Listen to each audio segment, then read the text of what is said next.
plant-based fiber called psyllium. The gelling action of this special fiber traps and removes waste, so you can feel lighter and more energetic. Metamucil, promoting digestive health for a better you. Learn more at Metamucil.com. These statements have not been evaluated by the Food and Drug Administration. These products are not intended to diagnose, treat, cure, or prevent any disease.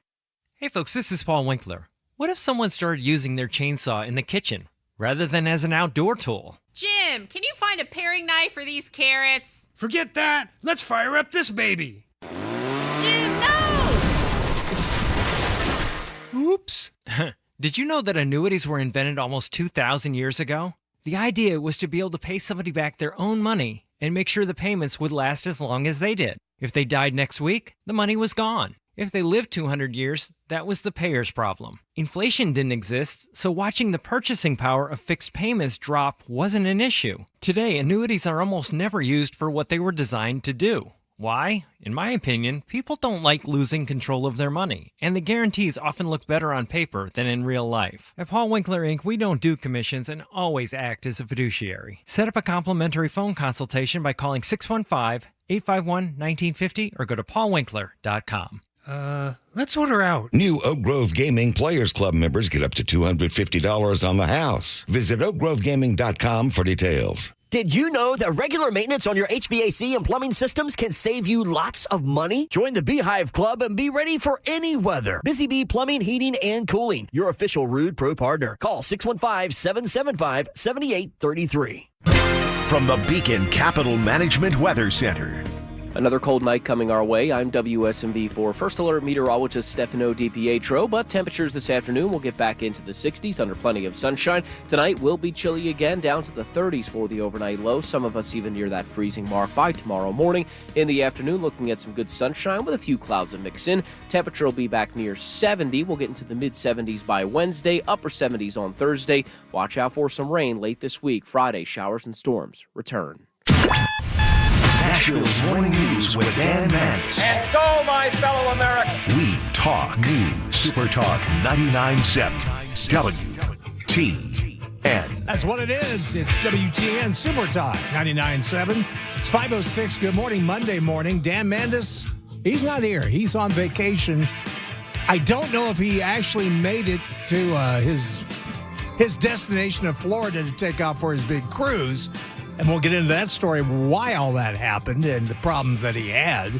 But you've got John Bozeman in for him, Johnny B, you know me by. Also on board to Kim Weaver and Mason Fleming on Nashville's Morning News. We're glad to have you on board. And cool, cold morning, actually. Not cool. It's cold. It's like 30 degrees outside right now. And a lot of you, I hope, knew to spring forward. At our house, we did not. We almost forgot. And usually I'm really good about that, but this weekend I was not. Now, if you saw Facebook, Dan Mandis was flipping out because his flight, his Southwest flight, that he was supposed to take to Florida to catch the boat to go on his Disney cruise.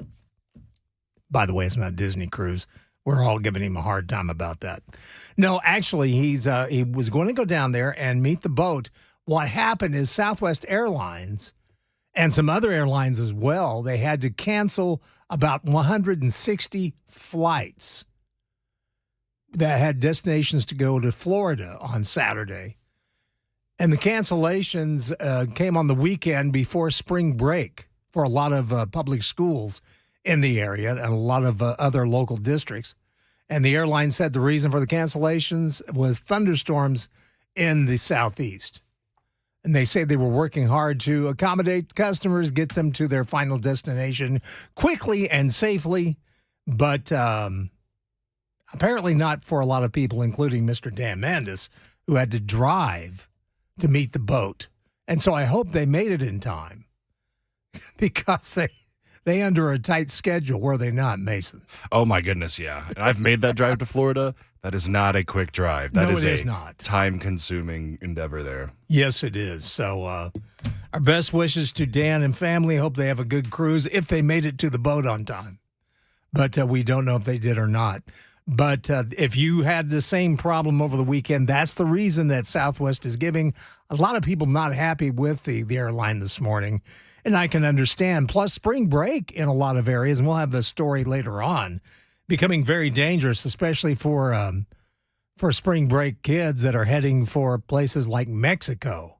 They are facing a lot of danger out there. So we'll have that story coming up as well. It's quite alarming what's going on in Mexico with the drug cartels and all that. But let's get to good old politics. Now, we have a new poll that came out on Sunday, and it shows that more Americans are trusting former President Donald Trump to lead the country than President Joe Biden when it comes to key issues. Now, this is interesting. This is according to an ABC Ipsos poll. It was conducted between March 8th and 9th. And they said that they trusted Donald Trump while Joe Biden received 36% over that trust of Donald Trump. When asked how they felt about the job that President Biden had done on key issues and how they felt that Trump performed as a president on those issues, former President Donald Trump polled higher than Biden on all issues except for two that were presented. One was abortion. The other, climate change. Trump received 49% favorable rating on the economy compared to Biden's 37% on inflation. 45% approved of Donald Trump, 31% for Biden. And when it came to crime, Trump, far more favorable, 41 to 35%. On immigration, the former president got 45% favorable to Biden's 29%. To me, 29% is high, as seeing how Biden has done such a horrible job when it comes to immigration in this country. Of course, President Biden gave his annual State of the Union address. Of those polled, 29% said he did better than expected. And I think that's whatever they had him jacked up on, I think that's what really made the difference. He wasn't stumbling. He wasn't mumbling. He actually seemed pretty coherent. But they also said it was, they said 12% said it was worse than expected. 35% said they did not even watch it. I would have to include myself in that. I just saw the aftermath, the sound bites. Poll also found that President Biden lost support for his handling of the war between Israel and Hamas. Only 30% of respondents approve of the job he has done, compared to the 41% back in October. The last 2 months, when asked who respondents were going to vote for, former President Trump had outperformed Biden in 10 out of 12 polls conducted. And that does not surprise me. Now, we've got some sound coming up. I don't know if, because Mason's left. I don't know if he left sound up or not. But Biden was in Pennsylvania. Let's just give it a shot here and see if it's up. But Biden had this to say. In Pennsylvania, I have a message for you. Send me to Congress that I can support this right, and I promise you, if we take back Congress, we will restore Roe v. Wade as the law of the land.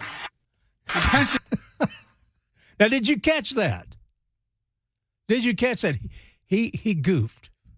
Once again, this was in Pennsylvania, and he's talking about abortion rights. And he told the crowd, Pennsylvania, I have a message for you. Send me to Congress that I can support this right. Send me to Congress. That's what he said. So I didn't know Joe Biden was running for Congress, but that's what he told the crowd in Pennsylvania. He also told them this, and he actually told the truth for once. Here's Biden in Pennsylvania actually telling the truth. We cut the deficit, and we added more to the national debt than any president in his term in all of history, and under Donald Trump. Once again, you got to listen to that to make sure. And it's right here. He tells the truth honestly. And we added more to the national debt than any president in his term in all of history, and under Donald Trump. Yeah, you're right, President Biden. You did add more to the national debt. Oh, Lordy. I tell you, the news was wild over the weekend. The January 6th Select Committee. Did you hear about this? They suppressed testimony from former White House Deputy Chief of Staff Anthony Ornato that proved that former President Trump was willing to ask for 10,000 National Guard troops on January 6th to safeguard the nation's capital that very day, January 6th of 2021. That's according to Representative Barry Loudermilk, chairman of the Committee on House Administration Subcommittee on Oversight. When interviewed by the Select Committee on January 28th of 2022, Ornato was asked whether he recalled any discussion prior to the 6th about whether and how many National Guard troops to deploy on January 6th. He replied that he remembered a conversation between White House Chief of Staff Mark Meadows and District of Columbia Mayor Muriel Bowser. He said that Trump had actually asked for 10,000 National Guard troops. He said, I remember that number. Now that you said it, it reminded me of it. But she said, this is according to him, that the mayor said it was like 350 or so for intersection control. And that's the only thing you recalled, was that the number that Trump wanted was 10,000 National Guardsmen. Now, the distinction between the Select Committee's findings and Ornato's testimony turns on the word order. But the Select Committee said Trump did not order 10,000 troops to be deployed. Ornato testified that he heard Meadows say the president was willing to ask for 10,000. So he was wanting to do it, but he was basically turned down. Trump did, in fact, offer 10,000 National Guard troops to secure the U.S. Capitol. And this is just another example of the former Select Committee hiding from the public this story because it contradicted what they wanted the American people to believe. And that has always seemed to be the case with Donald Trump in Washington, D.C. The swamp was much thicker than Donald Trump thought. Running a little late here. It's 5:16. Time to check the roads. The Super Talk WTN Traffic Center.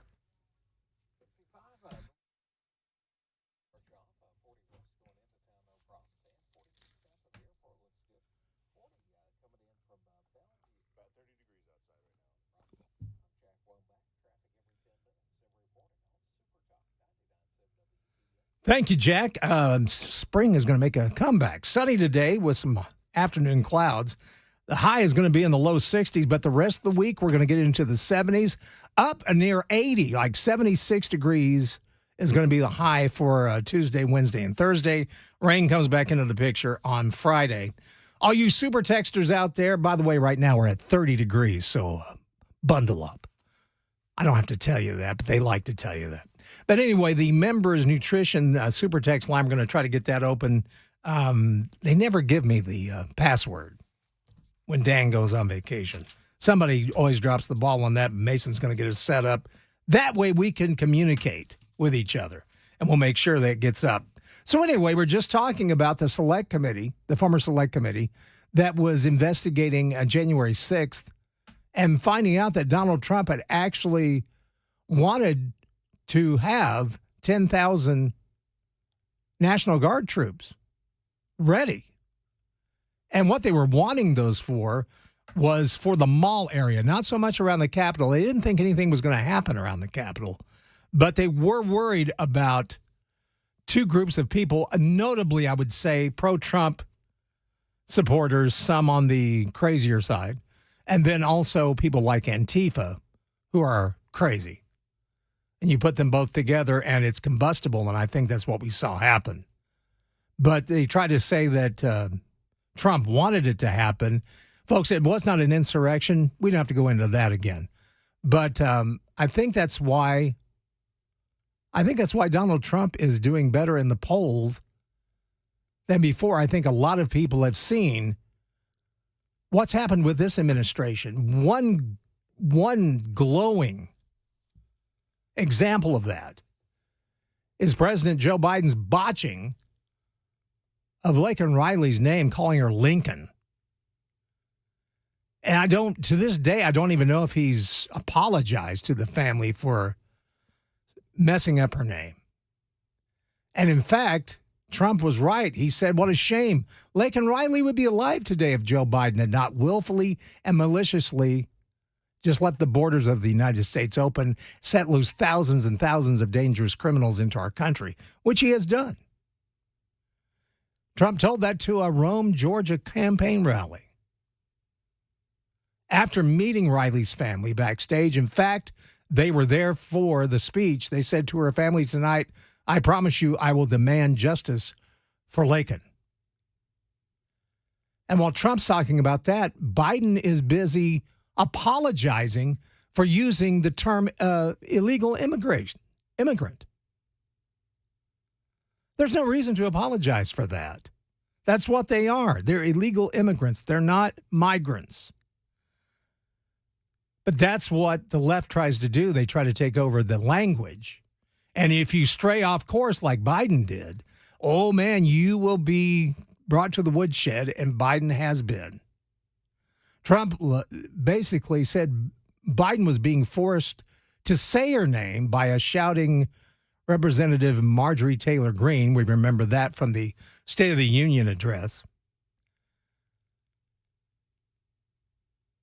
And for those that don't know a lot about Laken Riley, and it's not Lincoln Riley, it's Laken.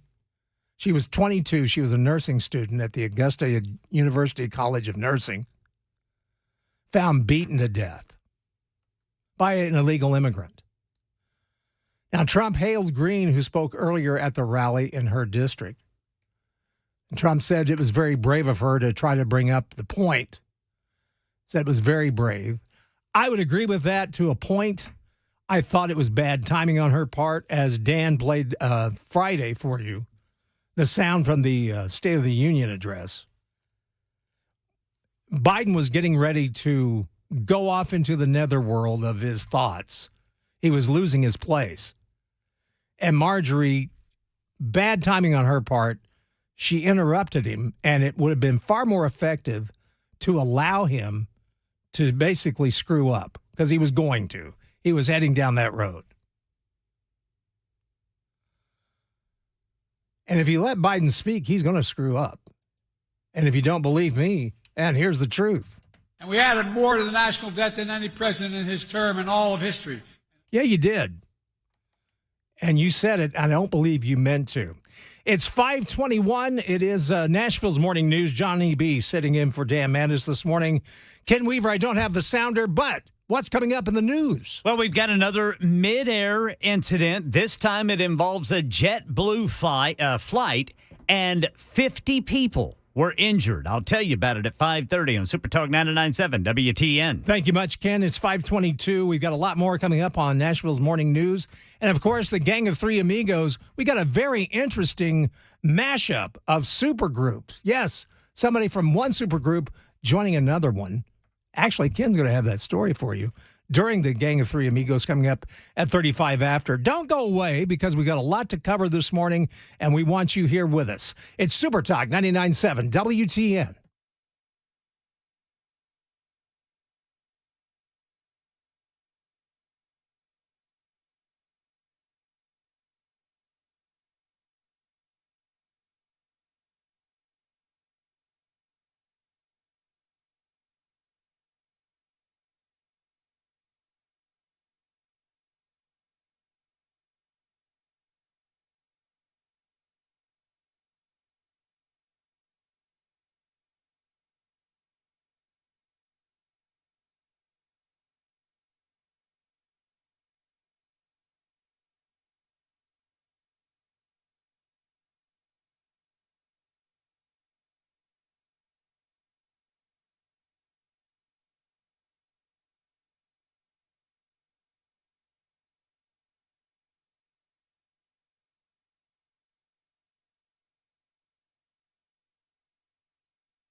I'm Ken Weaver with your top stories. Tell you how soon we're going to get above freezing here. We're below it on Music Row.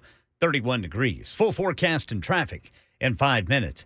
Getting word of at least 50 people injured by what officials are describing as a strong movement on a Chilean airplane traveling from Sydney, Australia to New Zealand. This is a JetBlue flight, we're told, and at least one person is in serious condition. This quote-unquote strong movement happened when a number of passengers did not have on seatbelts, that plane having to make an emergency landing. A 7-year-old girl at the center of an Amber Alert here in Tennessee has been found safe in Texas. The Rutherford County Sheriff's Office said Iris Crum found safe in League City, Texas. Authorities said she appeared as happy as can be after being recovered, smiling ear to ear as she waited on her dad. Her dad telling Channel 4 he's pretty happy, too. Reunion so far over the phone. I've got to talk to her a couple times, and boy, does she miss me. And I miss her so much. That's Anthony Crum while on his way to Texas from Murfreesboro yesterday morning to pick up his daughter, found with her non-custodial mother and a stepfather, both of them being charged with crimes for taking her. Later today in our nation's capital, the White House says President Biden unveils what it calls an effort to lower more costs for American families. Meanwhile, both President Trump and Donald Trump expected to clinch their party's nomination with the latest round of presidential primaries in multiple states tomorrow. President Biden and Donald Trump both visiting the battleground state of Georgia on Saturday, taking aim at one another. Donald Trump and the MAGA Republicans are trying to take our freedoms away. You're destroying our country, Joe. The latest ABC News Ipsos poll finds Americans are split, with 33% saying they trust President Biden to do a better job leading the U.S., while 36% say Donald Trump, and another 30% say neither. The poll also found just 33% of Americans have a favorable impression of Biden, compared to 29% for Trump. That's Ike Jaichi reporting, and the latest news, traffic and weather next. I'm Ken Weaver, WTN News.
Ole!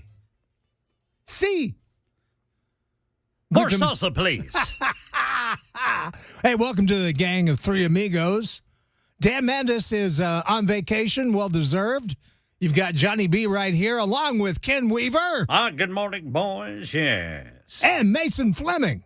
Good morning. Hard-working Mason Fleming, the hardest-working man in this building.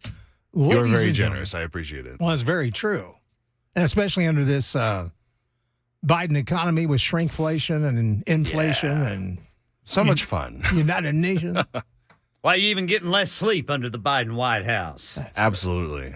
You have to. Unfortunately, but absolutely. Now, how much are you working? Depends on the week. It is a weekly shift throughout my job. I think I work, I'm hitting 40 hours a week at my other job, and then anytime I'm here is adding on top of that. Wow. Yeah. But I like it here. I'd rather be here than my other job, so I'll gladly put in the extra hours to make sure I'm okay here. And just a note, the people from the other job aren't up right now. And listen. No, they're very much asleep. Oh, man. Well, what a weekend we had. Dan Mandis, talk about his weekend. This is what the Dan Mandis show had on Facebook. It said, and then Southwest Airlines delayed our flight 3 days. And our ship leaves tomorrow. We booked this months ago. Time to drive. I'm frustrated. Now, that's the last thing we've heard. I've not heard any more about if they've made it to Florida. So I don't know. I don't know if anybody's heard anything, but luckily, hopefully, they made it. But Southwest Airlines apparently canceling a lot of flights over the weekend. And apparently it wasn't pretty. No. It wasn't pretty. I wouldn't want to be on that JetBlue flight I was reporting on at 5:30. No, sir. What sort of strong movement in midair would cause 50 people to be injured? Yeah, that's either what do they call it, a downdraft? Yeah, something like, I know things like that happen, but the airlines, LATAM Airlines, LATAM, all caps, said that there was a technical event during the flight which caused a strong movement. I know the statistics say that flying is one of the safest ways to travel, but it is definitely one of the scariest if something goes wrong. Oh, definitely. And what a name, LATAM. Yeah. Yeah, exactly. Laid them right down. LATAM, we live up to our name. It was a Boeing 787-9 Dreamliner, if that means anything. Those are huge. Man. Yeah. Well, I haven't flown in a long time. I used to love to fly, but since it's just become it's basically a cattle drive to me, is what it feels like. It's a huge ordeal to get through TSA and get a cup of coffee in the morning and it's your gate. Oh, my goodness. See, I do, too. I'd rather drive. And God bless the Mandis family, and God bless the rest of you that like to go on cruises. Not me. By the way, I need to correct myself. This is not JetBlue. I don't know where I was getting JetBlue. So I am sorry for that mistake. It is a LATAM Airlines Boeing 787-9 Dreamliner. So it's good old LATAM. Yeah.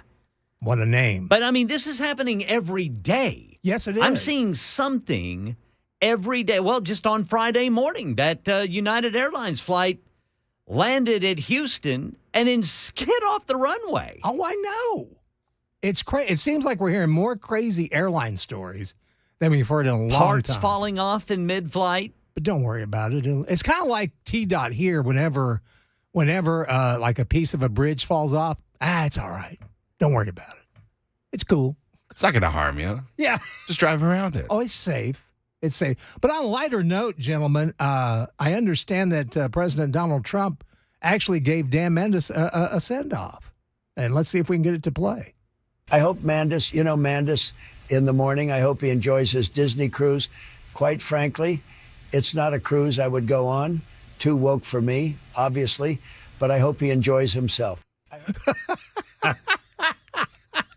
Former President Trump taking time out there to wish Dan Mandis a happy sailing. This leaves me confused because where AI is currently, I don't know if that's real or not. Yeah. Well, I would say not real, and I would say probably one Chris Hand, who comes on, by the way, at 9 a.m. Actually be here for the Gang of Four Amigos at 8:30. And so you may want to join us for that. But, yeah, it was kind of cool. I thought that was very neat. That was sent to all of us over the weekend. And it was quite a weekend because we had the Oscars as well. I saw that. Yeah, and did you hear the well, this is what happened with Jimmy Kimmel. He apparently he read a tweet by somebody famous. Just got a review, and has there ever been a worse host than Jimmy Kimmel at the Oscars? His opening was that of a less-than-average person trying too hard to be something which he is not and never can be. Get rid of Kimmel and perhaps replace him with another washed-up but cheap ABC talent, George Slopinopoulos. He would make everybody on stage look bigger, stronger, and more glamorous. Blah, blah, blah. Make America great again.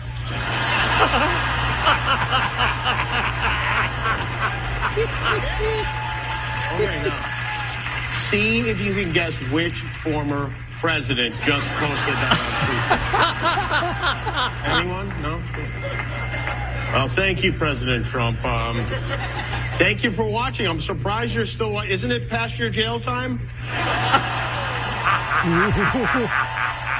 And, of course, the Hollywood elites go into standing ovation on that one. That was pretty funny. That was funny. I have to give him credit. I have to give him. And then, of course, we had Saturday Night Live. We knew this was going to happen. We knew that this was going to happen. Oh, here it is. Okay.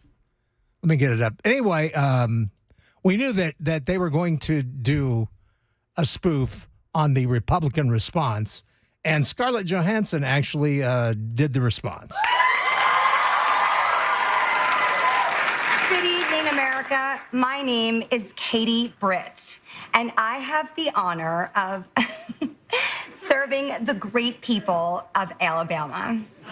But tonight, I'll be auditioning for the part of Scary Mom. And I'll be performing an original monologue called This Country is Hell.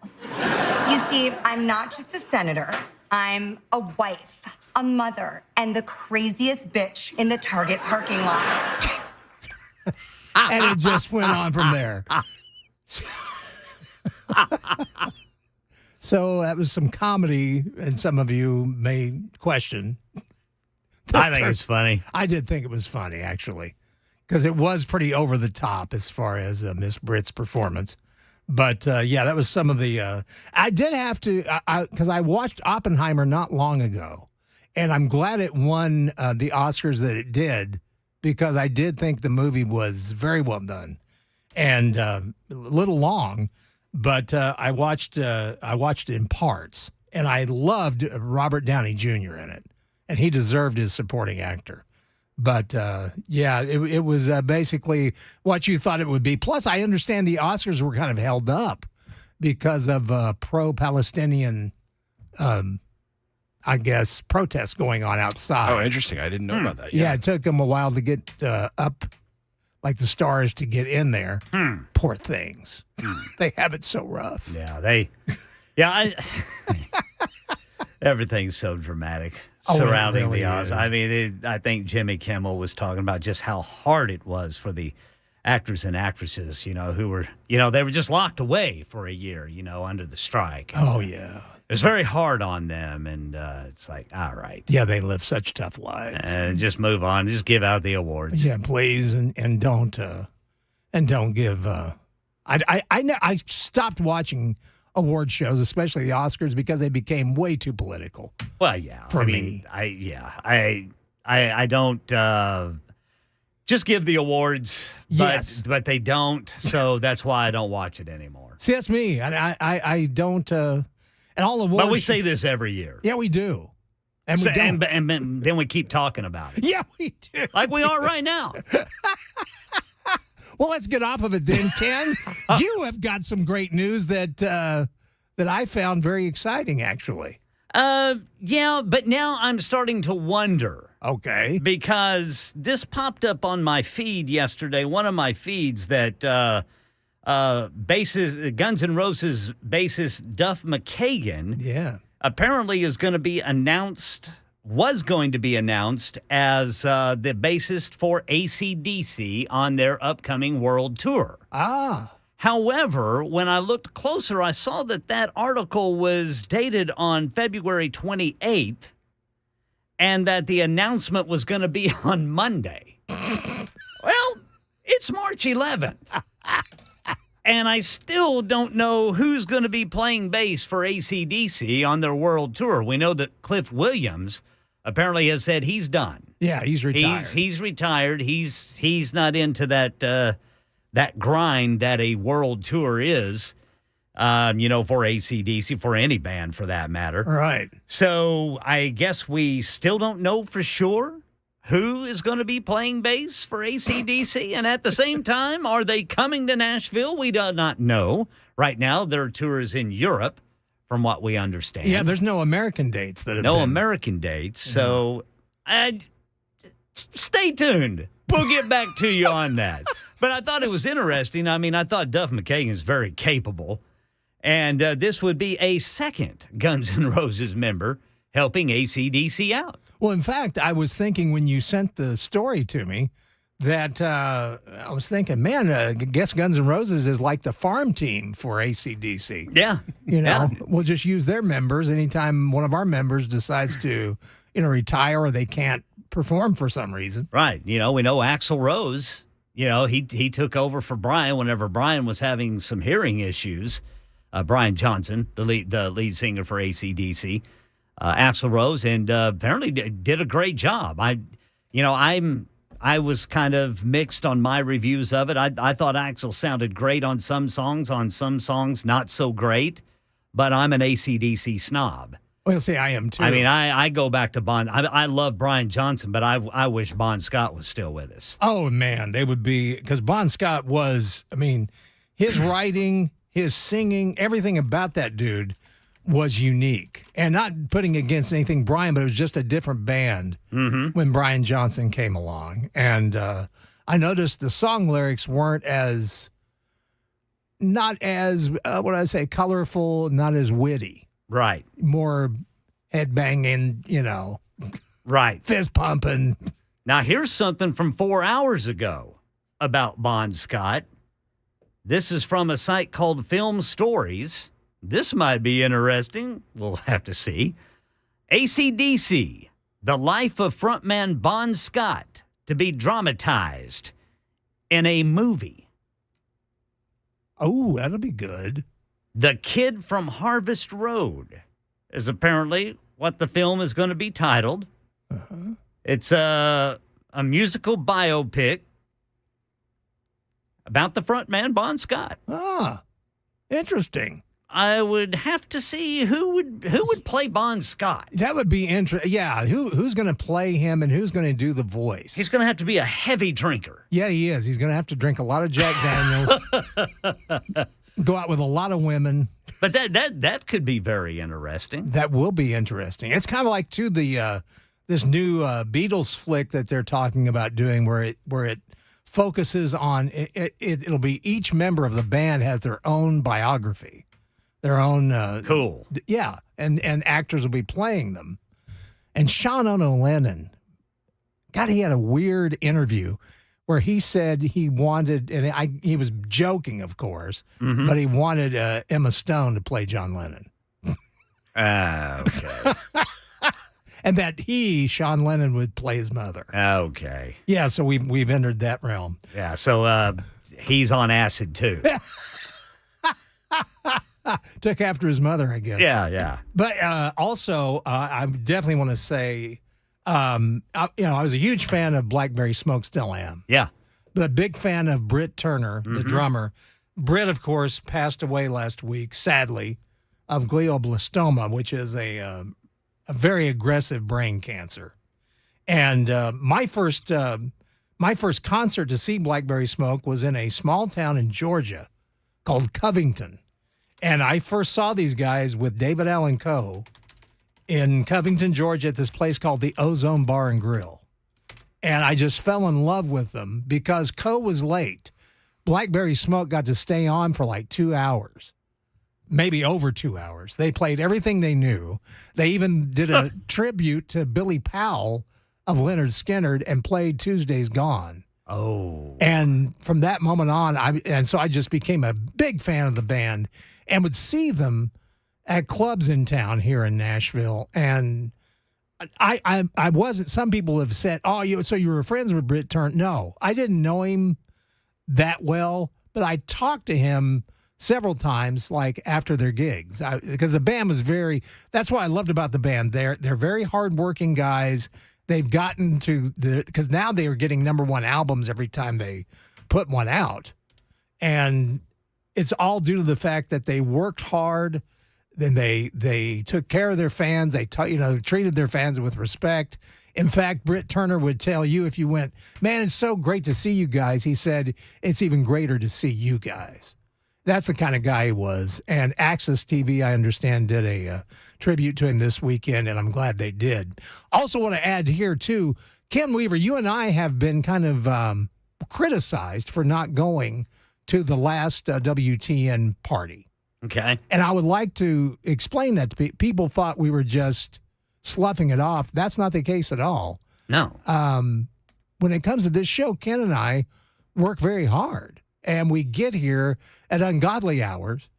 And two, I have been told by my doctors that I need to start sleeping more than I am. Mm-hmm. For health reasons. You and me both. Yeah, especially you, Mason. I was like, I have the caveat that I'm still technically young, so I can stay up longer, I guess, apparently. But I was like, I would join you in that. I don't know, that launch to try and get more naps in the day. Well, you need to, because it especially because people that work morning shows, I was told by my doctor, and I know we're running late, but I've been told by my doctor that people that work early morning shows on the radio don't have a very good lifespan. So we try to take as best care. But Ken and I love meeting you all. That's not the case. Some have said, well, you guys don't care about. No, we do, actually. And I just wanted to make that point that that's the whole reason. Sometimes we don't get to go. But any chance we do go, because Ken and I have gone to a few of those, and we enjoy meeting everybody, all of our friends out there that listen to us, and we thank you for doing so. It's 5:54, running late on Nashville's Morning News. We're going to be back with more. You don't want to go away because we've got a lot of stuff to tell you about coming up next hour. So keep it right where you've got it. 99.7 WTN.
6 o'clock on the dot. I'm Ken Weaver with your top stories. Got the full forecast and traffic in 5 minutes. And right now, still following reports of people on that LATAM Airlines flight.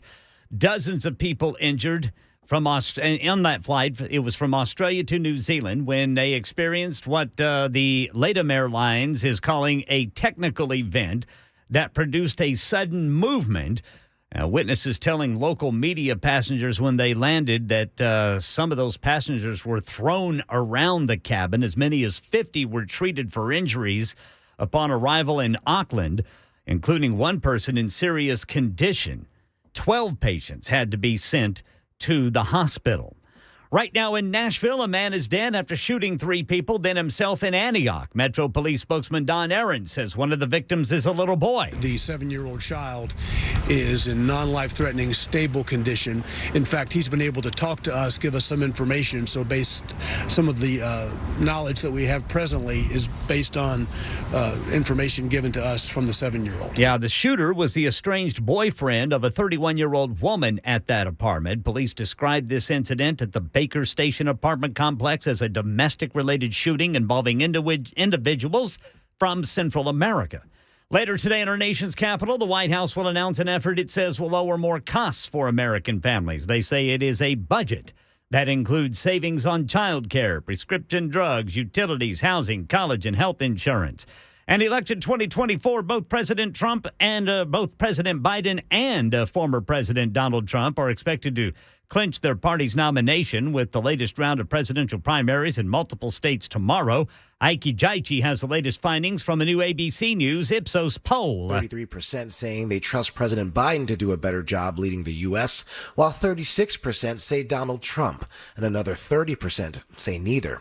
The poll also found just 33% of Americans have a favorable impression of Biden, compared to 29% for Trump. And have you seen any good movies lately? Well, they handed out Oscars last night. The men of Oppenheimer scored big. Christopher Nolan winning Best Director, Cillian Murphy winning Best Actor, Robert Downey Jr. Best Supporting Actor. I'd like to thank my terrible childhood. All 3 getting their first Oscars. Oppenheimer with a leading 7 wins on the night, including Best Picture. Emma Stone winning Best Actress for Poor Things, her second Best Actress win.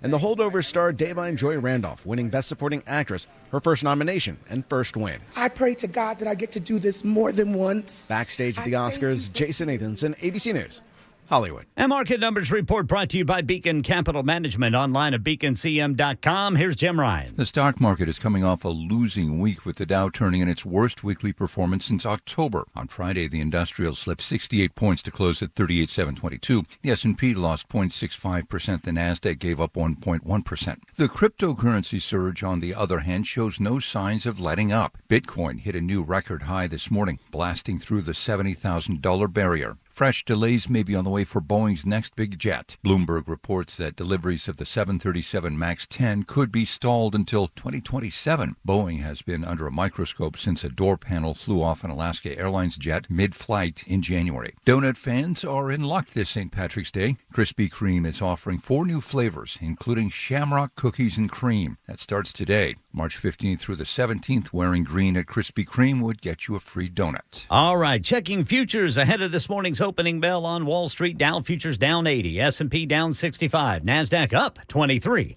That's the latest news. Traffic and weather next. I'm Ken Weaver, WTN News.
WT. Happy Monday morning to you. If there's such a thing, it's 6:09. Johnny B, John Bozeman, whatever you want to call me, sitting in for Dan Mandis this morning, along with Ken Weaver and, of course, Mason Fleming. And we are glad you're here. You can get involved with the Members Nutrition Super Text line at 615-737-9986. And, of course, the talk radio happens all day long on Super Talk 99.7 WTN. Directly after this show, 9 a.m., you'll have Chris Hand. 12 noon, it's Matt Murphy with Murphy Show. And 3 o'clock, on your ride home, it's The Drive with Brian Wilson. So the Super Talk never ends right here. It's live, it's local, and it's on Super Talk 99.7 WTN. You can catch us on Super Talk TV. I'm the ugly one of the bunch, and you can catch us there. Facebook Live, Twitter, Twitch. And what am I leaving out? Of course, Super Talk 99.7 WTN. If there's anything I've left out, Mason. Say Twitter, Twitch, YouTube, and Facebook. There you go, YouTube. That's where I usually watch. Is YouTube. Also, the Super Text line, we were mentioning last hour about Covington, Georgia, and that's where I saw Blackberry Smoke. And I thought this was very interesting, just a little side note. But 6282 texted in and said, Covington, Georgia is where My Cousin Vinny was filmed. I did not know this.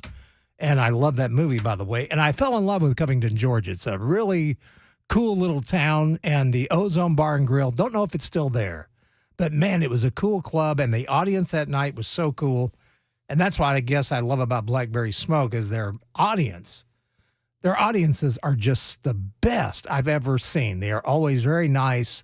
Their fan base is super, super kind. And once again, just really remembering the memory of Britt Turner, their drummer, who was a wonderful individual, great drummer, and great musician. But thanks for texting in on that. And, of course, you want to get involved with that.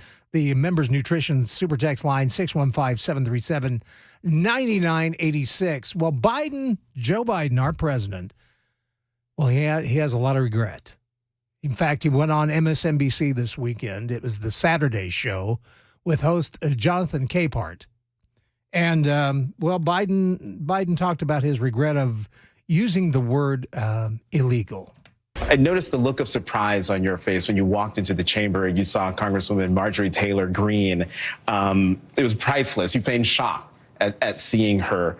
But during your response to her heckling of you, you used the word illegal when talking about the man who allegedly killed Lake and Riley. An undocumented person.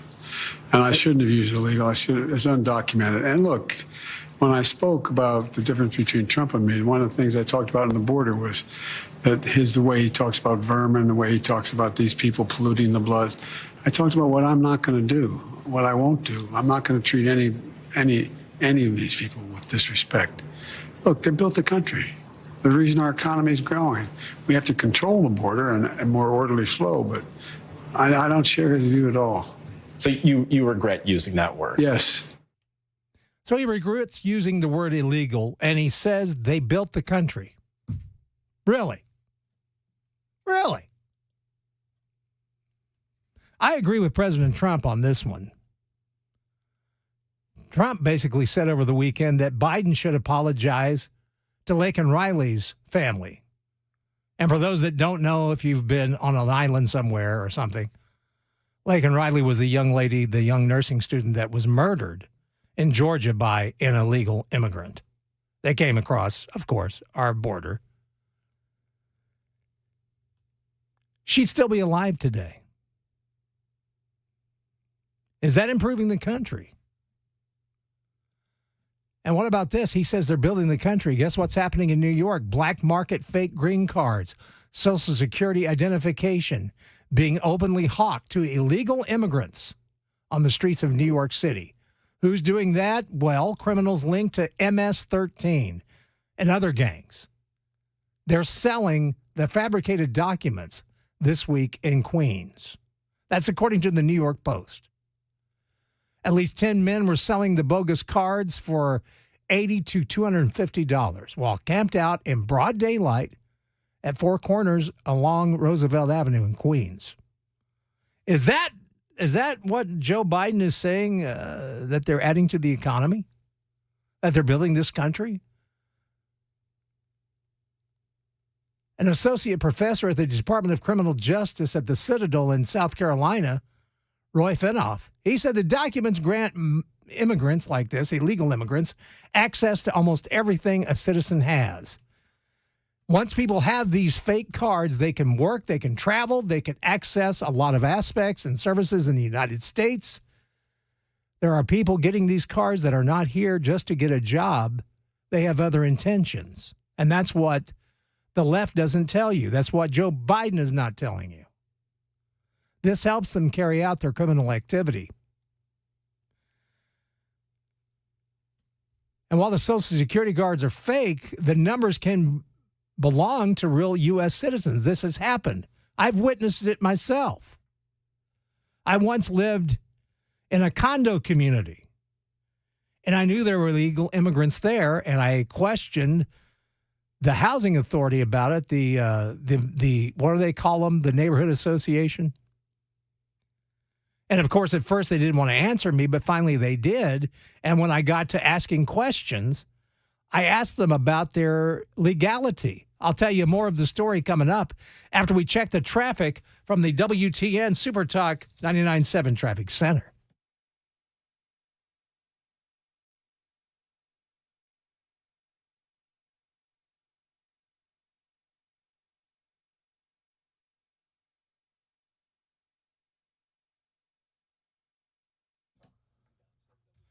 Thank you, Jack Womack. It looks like we're going to have sunny skies today. Spring's going to return.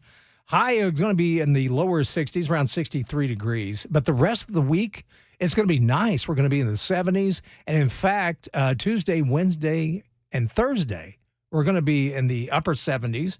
And it'll stay that way until we get rain on Friday. Right now, we're cold. It's 30 degrees on Nashville's Music Row at Super Talk 99.7 WTN. I was talking about illegal immigration. Of course, Joe Biden saying that that basically illegal immigrants have built the economy up.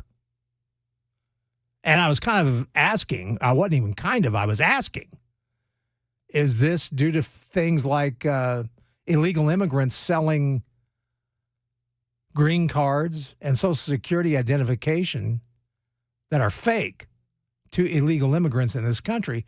And, of course, the people that are selling these have also come here illegally, and they're gangs like MS-13 and others. And I witnessed a little bit of this myself many years ago when I lived in a condo community.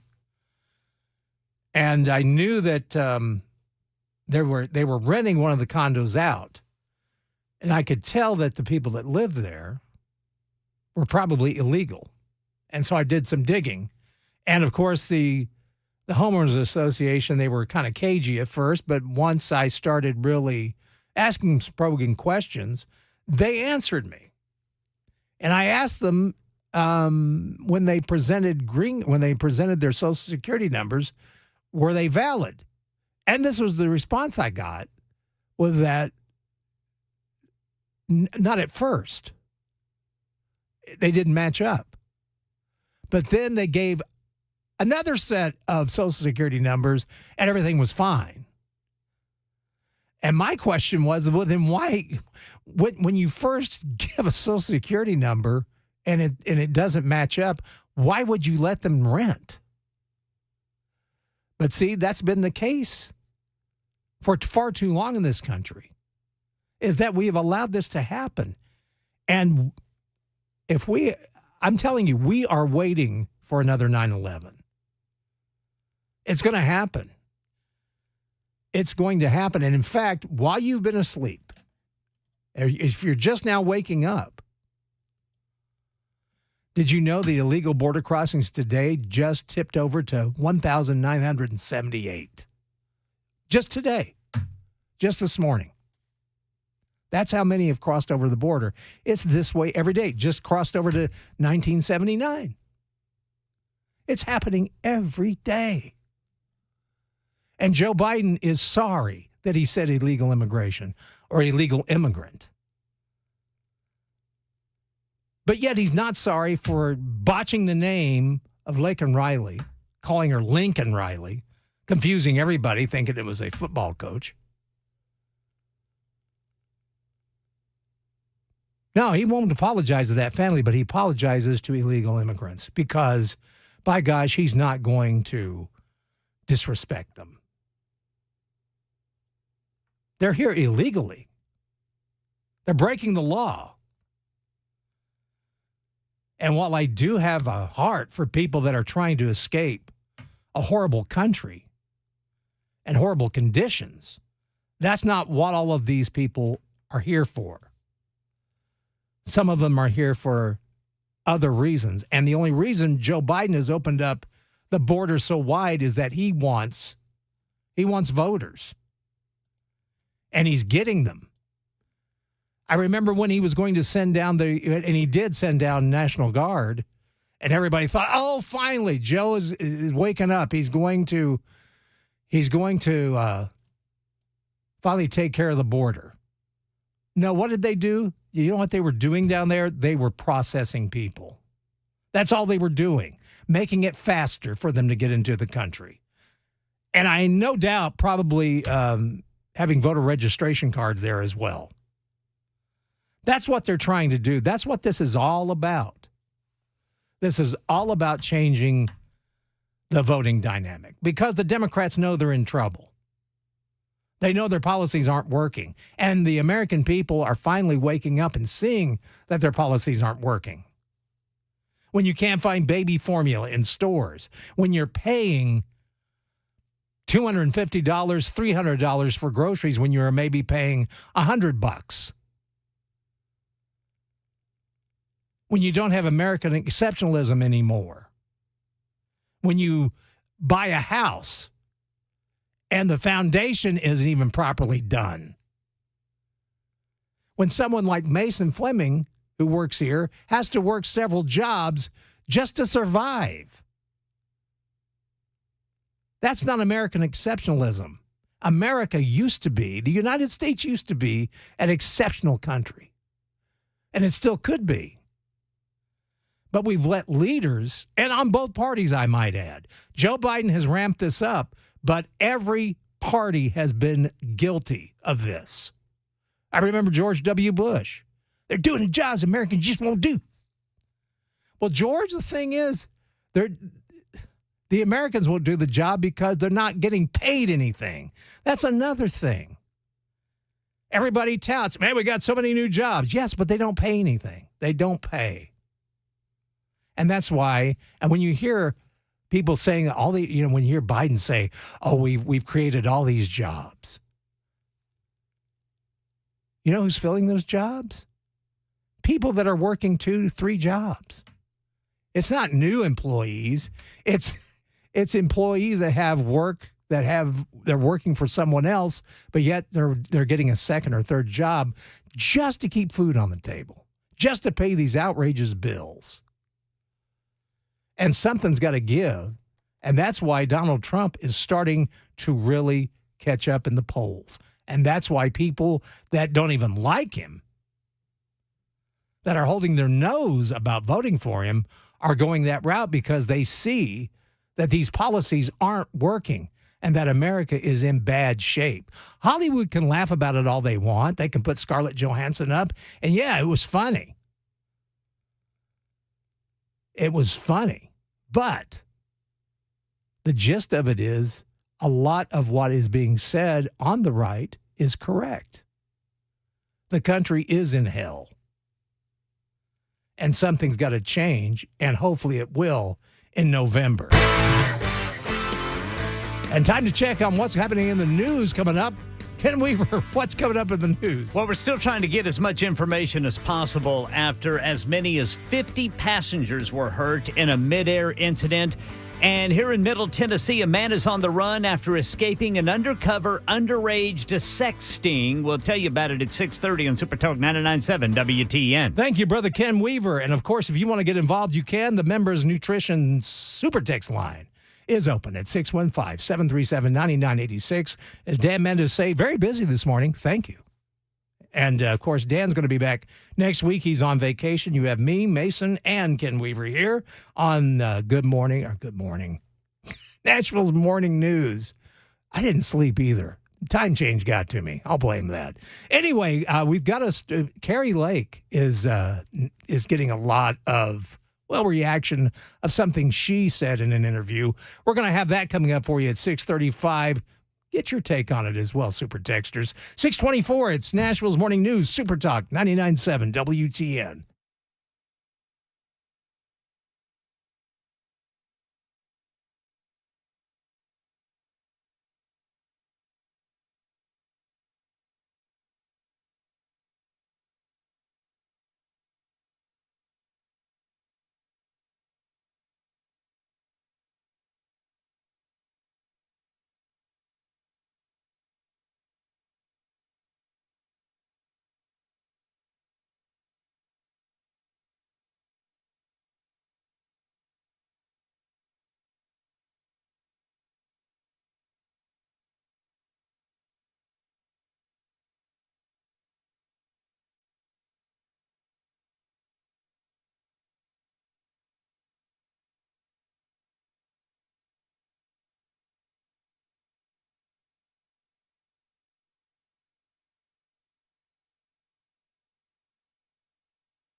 6:30 on the dot this Monday morning. I'm Ken Weaver with your top story. Tell you about the warm-up coming up during the full forecast and traffic in 5 minutes.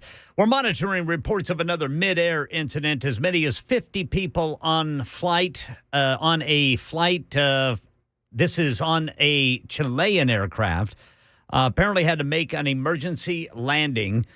This apparently, according to LATAM Airlines, due to a technical event that caused what is described as a strong movement that forced an emergency landing in Auckland, New Zealand overnight. CNN says a passenger told one of its affiliates that blood was on the ceiling of the plane. People were flying around, breaking the ceiling of the plane.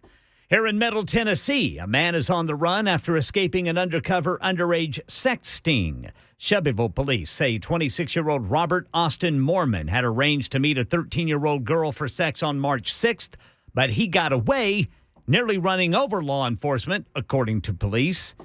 And meanwhile, the 7-year-old girl at the center of an Amber Alert has been found safe. Her non-custodial mother and stepfather are in custody. The Rutherford County Sheriff's Office said Iris Crum was found safe in League City, Texas. She appeared to be as happy as can be after being recovered, smiling ear to ear, the Rutherford County Sheriff's Office says, waiting for the arrival of her father. Her dad telling Channel 4 while he was on the way to pick her up, he was pretty happy too. Reunion so far over the phone. I've got to talk to her a couple times, and boy, does she miss me. And I miss her so much. That's Anthony Crummell on his way to Texas from Murfreesboro yesterday morning to pick up his daughter. Later today in our nation's capital, the White House says President Biden's going to unveil what it calls an effort to lower more costs for American families through national paid leave, savings on child care, prescription drugs, utilities, housing, college, and health insurance. That's the latest news. Traffic and weather next. I'm Ken Weaver, WTN News.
Good morning, Monday morning, 6:38, time change. Oh, it's always so much fun when that happens, especially when you lose an hour over the weekend. Johnny B in for Dan Mandis, who's on vacation this week. He will return next Monday. I'll also have Mason Fleming with us and Ken Weaver in the newsroom.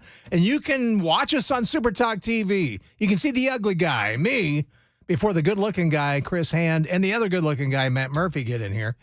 And Brian Wilson as well. All much better looking than I. But anyway, you can catch us on Facebook Live, Twitch, Twitter, or X, whichever you want to call it, YouTube. And, of course, you can always see us on supertalk997wtn.com. And, gosh, you can also get in touch with us at the Members Nutrition Super Text line at 615-737-9986. I talked about Covington, Georgia earlier, and that just started a stream of texts about everything that was shot in Covington, Georgia.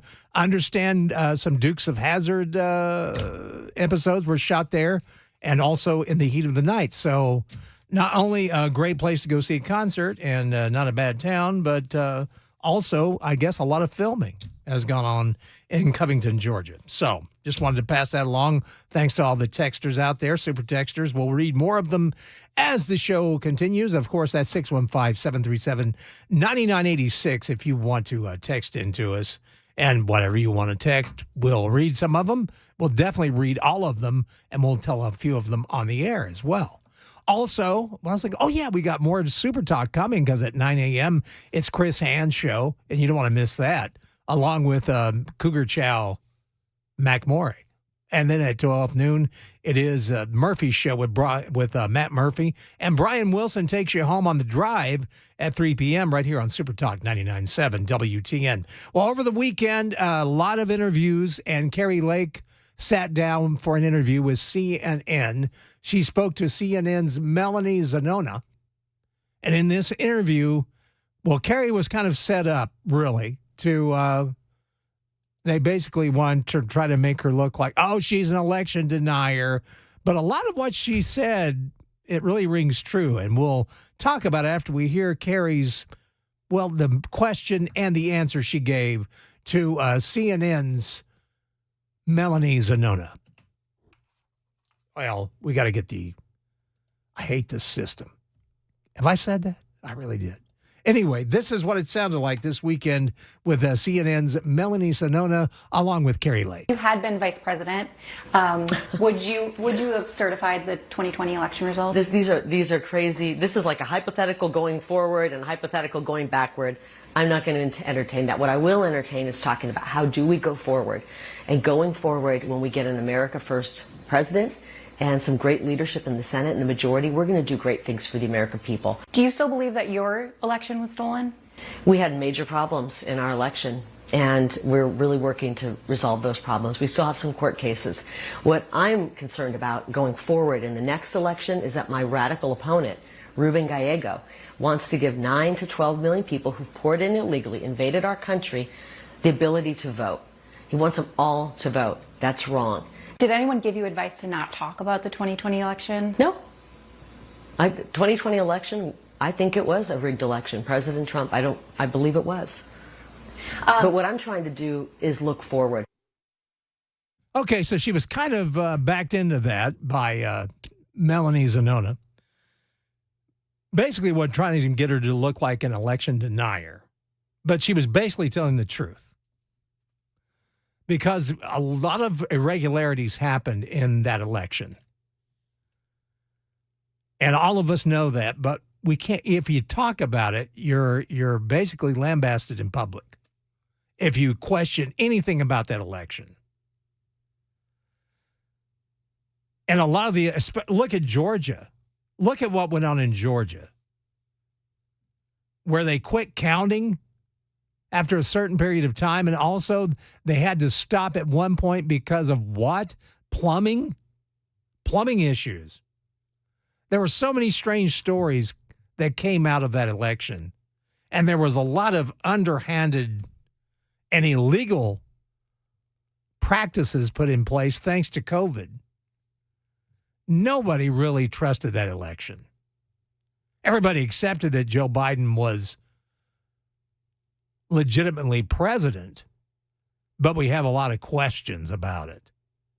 And it does look a little suspicious when Joe Biden does a campaign stop, and he pulls, about 10 people? And then you have Trump, on the other hand, who's pulling 70,000, 50,000. He's having to have them in huge outdoor arenas because of the crowd size. And he lost? That makes people question. And there were a lot of irregularities that were happening. And I think she's exactly right. She's just telling the truth. But see, she was backed in a corner. Well, if you were the vice president, would you have? That's a setup question and trying to be a gotcha question. Well, the Republicans are getting a little more, what shall I say? They're getting a little more strategic in their plans of voting and how to outmaneuver the Democrats. And we'll have that coming up at 6:45 on Super Talk 99.7 WTN. Time to check our roads with the Super Talk WTN Traffic Center.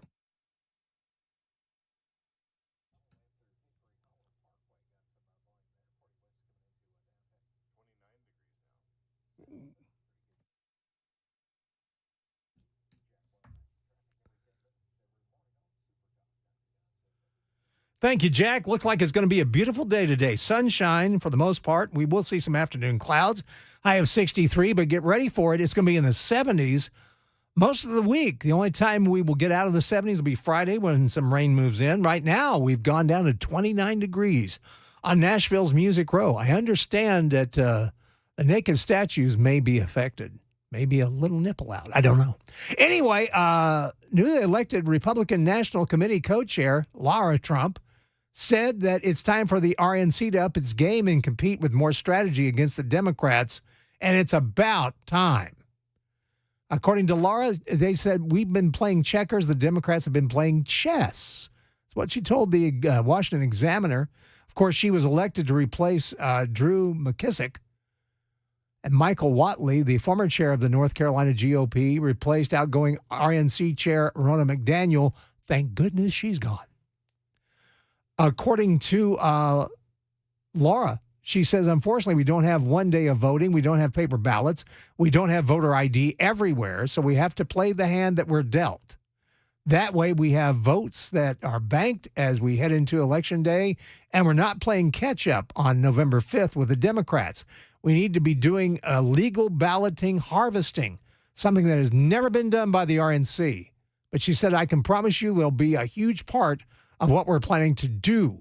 And then come Election Day, and you'll see that, I think, it's not just about having poll watchers. It's about having trained poll watchers and lawyers at locations around the country as necessary.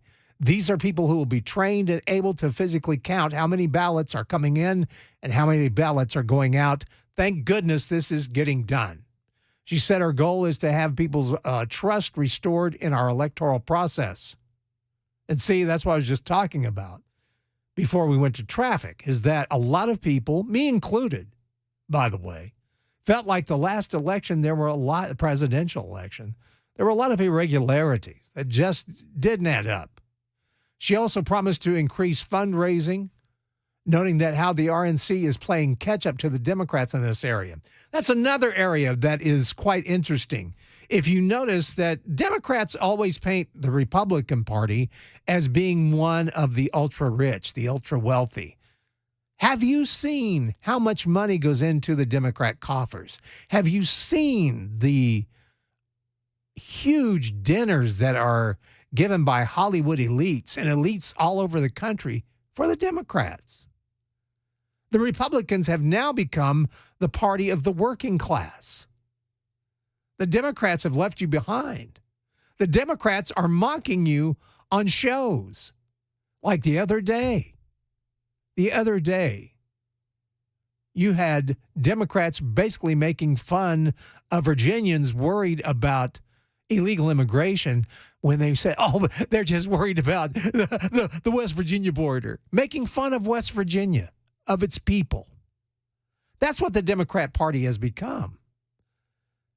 They look down their ivory tower at you. Oh, the poor masses, they need us. But you don't. You don't. Now, apparently, Laura Trump has recently launched a new children's book, The Never Give Up Pup, which stresses the importance of a strong work ethic. Of course, she's the wife of Eric Trump, and of course, the daughter-in-law of Donald Trump, who is, of course, running for President of the United States once again. Well, one guy that's really concerned about Donald Trump running is Robert De Niro. And he had this to say. He was on a talk show, and he said that if Trump wins, he'll be a dictator, and he's going to round up celebrities like himself. Nothing at all, nothing redeemable in him. And we have to, and whoever the people are who want to vote for him, and there look like intelligent people around there. Somebody, for some reason, it can't be. It cannot be. If he wins the election, you won't be on the show anymore. He'll come looking for me. There'll be things that happen that none of us can imagine. That's what happens in that kind of a dictatorship, which is what he says.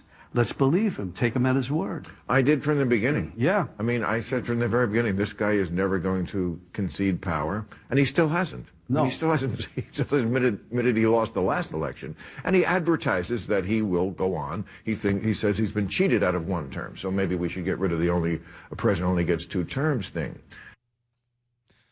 Guys, there is so much in there that is so false. This was on the Real Time with Bill Maher, by the way. And both Bill Maher, that was Bill Maher at the end of that clip. But who's forcing who? Who's acting like the dictator? Under Trump, I never was told what kind of car to buy. I was never told what kind of stove I could use. I was never told how I can conduct my life. I was never told that I had to give up something for an illegal immigrant. Who's the true dictator? Think about that for a moment. Who is the true dictator? Who gets into your life and tries to run it and tell you how to run your life? We've had 4 years of it. Felt like 12. We've been forced. We've been forced. They tried to force down electric cars on us, electric vehicles. We'd have to have electric vehicles. That in itself reeks of government control. Trump never did that. And there have always been questions. Look at what Al Gore did when George W. Bush won. My gosh, the man couldn't accept it. Kept wanting recount after recount after recount. Hillary Clinton said the election was stolen from her. Everybody that's been in office has said that. But I would say Donald Trump has a legitimate gripe. It's 6:52. It's Nashville's Morning News. More coming up on Super Talk 99.7 WGN.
7 o'clock on the dot. I'm Ken Weaver with your top stories this chilly Monday morning. I mean, we're below freezing here on Music Row, but not for long. Full forecast and traffic coming up in 5 minutes.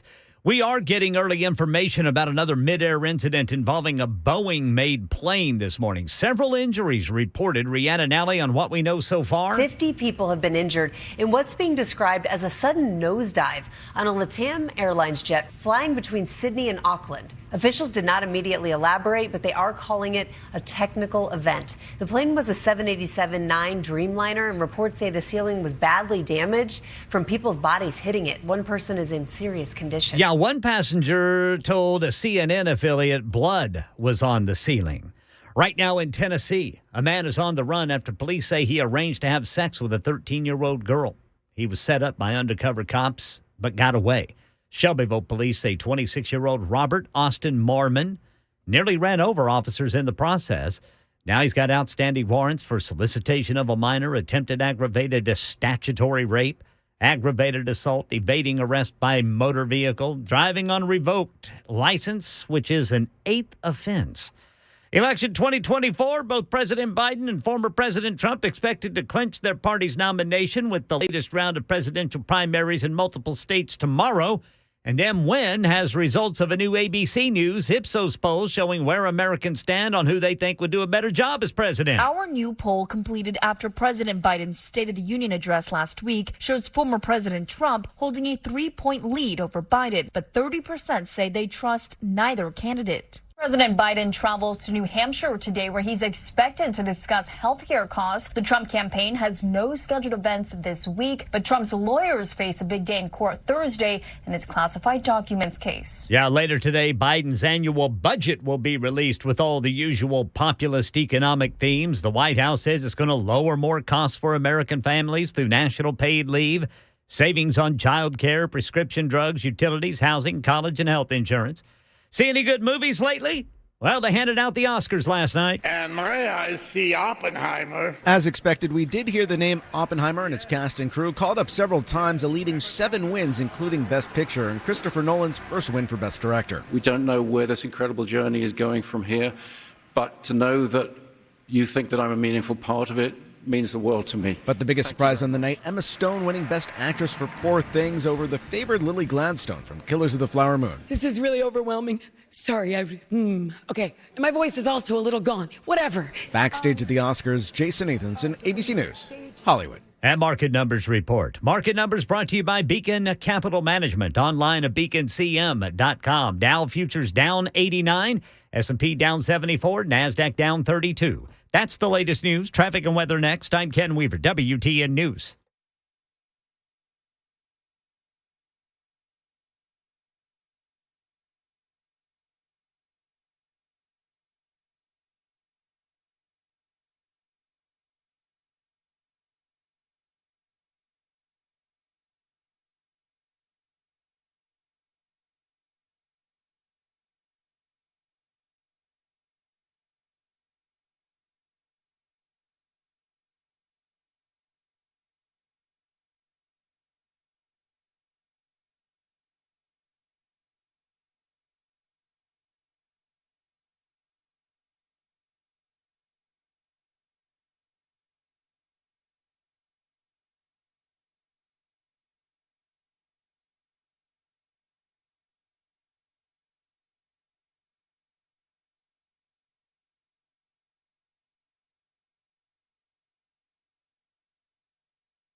Good morning. It's 7:07. It is a Monday morning, the day after the big time change. Hope you're not too hungover from time withdrawal.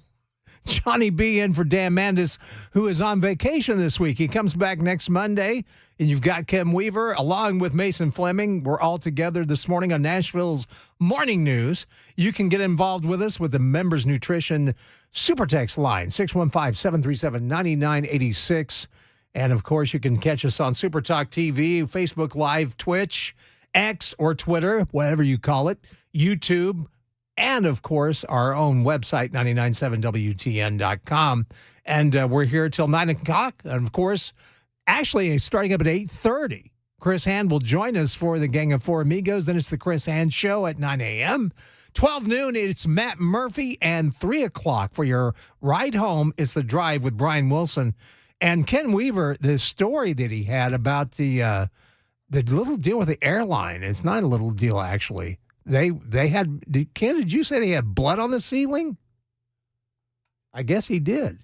Well, I understand that the airline, I didn't catch the name of the airline, but they apparently have a new song that they're going to use in ads.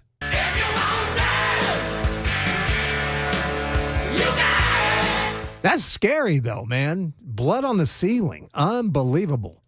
That's why I don't like flying anymore. I'll drive if I'm going to go somewhere. It's 7:09. Good morning. We're glad to have you on board with us on Nashville's Morning News.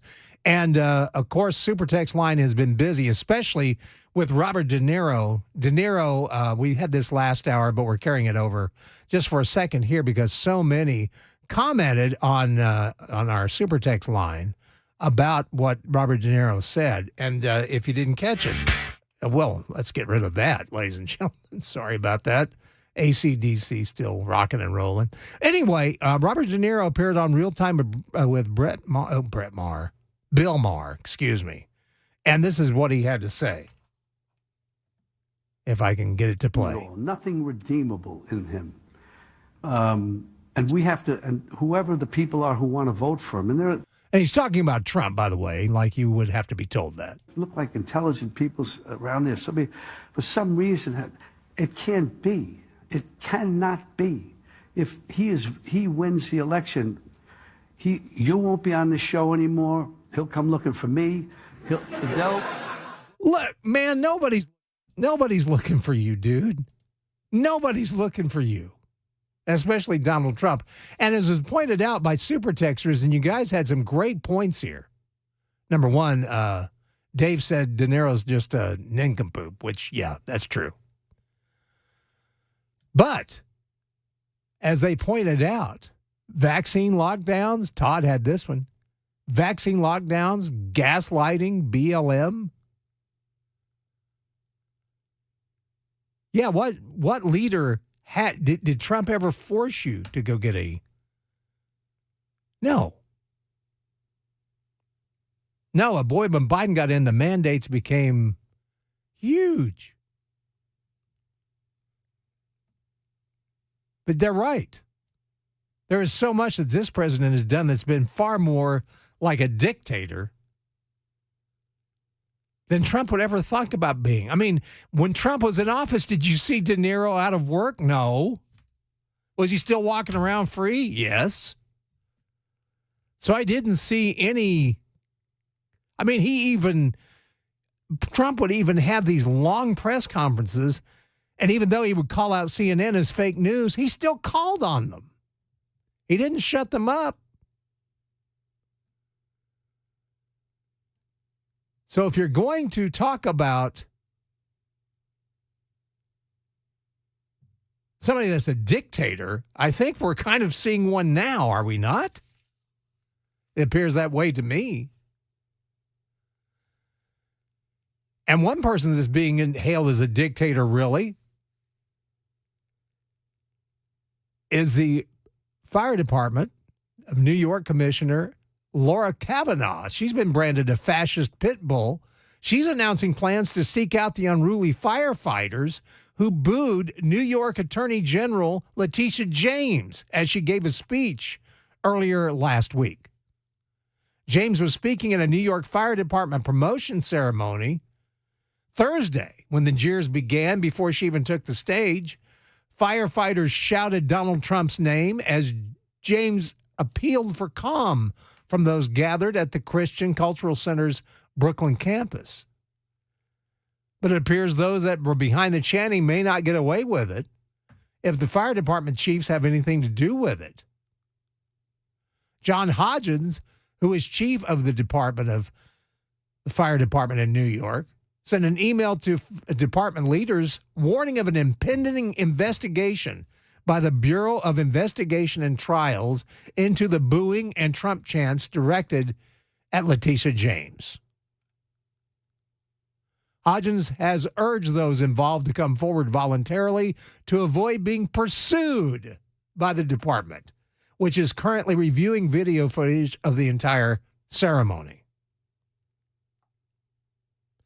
This is when you really have to worry about free speech, because it is under attack. And it's not everyone that's under attack, but those on the right really are under attack right now. This is proof. This is proof. They say they're investigating it to figure out who the members are, and they recommend they come forward. The commissioner said it would be better for them if they come forward and we don't have to hunt them down. That's a direct quote. Hunt them down.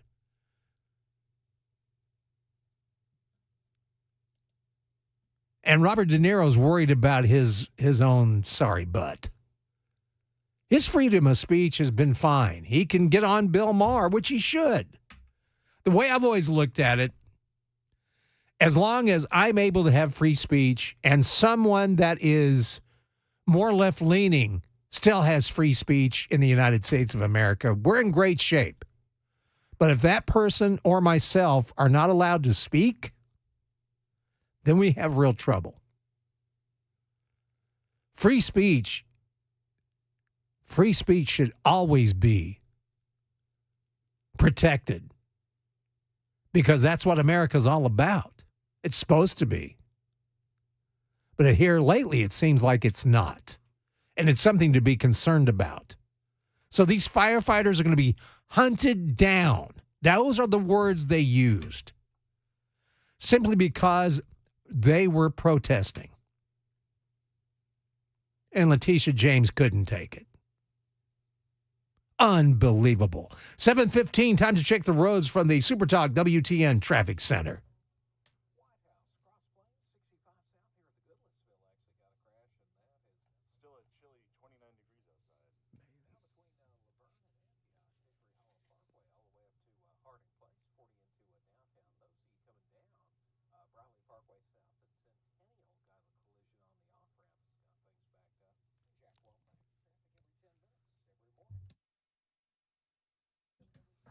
Thank you much, Jack. Looks like it's going to be sunny today with a high of 63. We might have some afternoon clouds, but it's going to turn nice for the rest of the week. In fact, we're going to be in the 70s for the most part, Tuesday, Wednesday, and Thursday. So get ready to enjoy some beautiful weather. Right now, you have to put up with some cold weather, 29 degrees right now on Nashville's Music Row at SuperTalk 99.7 WTN. You know, Friday broadcast of Bloomberg's Balance of Power, White House Council of Economic Advisors member Heather Bauchy, I hope that's how you pronounce her name, or Bauchy, who knows, responded to a question on whether the higher corporate taxes that are being pushed by President Joe Biden will harm hiring by saying that we need to make sure that the federal government has the resources that it needs to be able to do the things it needs to do. And that businesses have a lot of resources. We've also given them a lot of subsidies and supports to go out there and invest.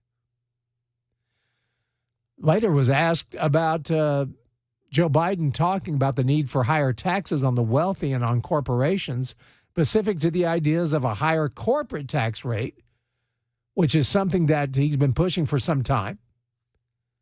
And they've seen some movement there, just wondering what impact it's going to have on hiring, if at all, if there's something that you're able to model.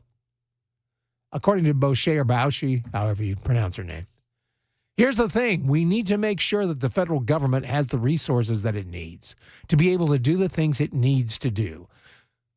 Right there concerns me, because what does the government need to do? One of the priorities the president is focused on is making sure that the Internal Revenue Service has the resources they need to literally enforce the laws on the books, let alone the new ideas the president is bringing to the table. The new ideas. The new ideas. What is that? All the new IRS agents that he's hired, that he's put in place? We're already seeing the success of that, according to her. She says the IRS has been able to get back money from taxpayers who owed it, and these are taxpayers at the very top end of the income ladder. So I think that we have been seeing in the economic research that what we've seen is our lived experience that over the past couple of years that businesses have a lot of resources. We have also given them a lot of subsidies and supports to go out there and invest. So you're seeing this investment boom. At the same time, we've been focusing on making sure that we're enforcing the laws and raising taxes on, as the president likes to say, wealth and not work. Oh, please. See, I remain convinced that if the government has the resources they need to do their job and businesses focus on investing in these industries that are so important to American competitiveness and American jobs and workers, we will continue to see that kind of economic growth. Where in the hell have you seen economic growth? I always use him as an example, but I will. Young Mason Fleming here, who worked several jobs just to get by in this economy. Where is it improving? Where has the economy improved? I haven't seen it. Have you? When I go to the grocery store, man, I sweat it out. And you don't think that hitting corporations hard and hitting wealthy business owners hard is not going to affect the working class? It will. And it is.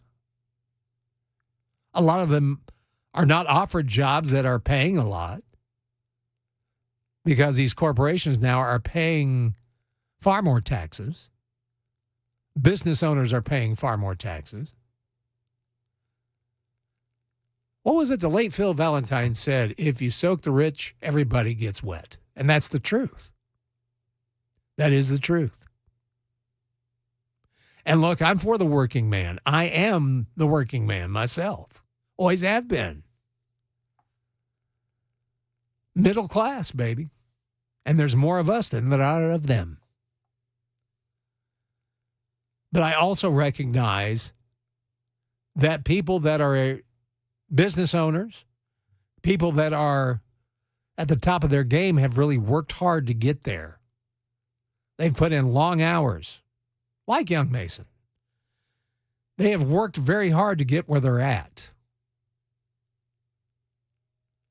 A lot of times I've heard people say, and I've been guilty of saying it myself, I would love to go into that home over there that looks so beautiful and ask them how they got their money. Well, I can tell you how they got their money. They worked hard for it.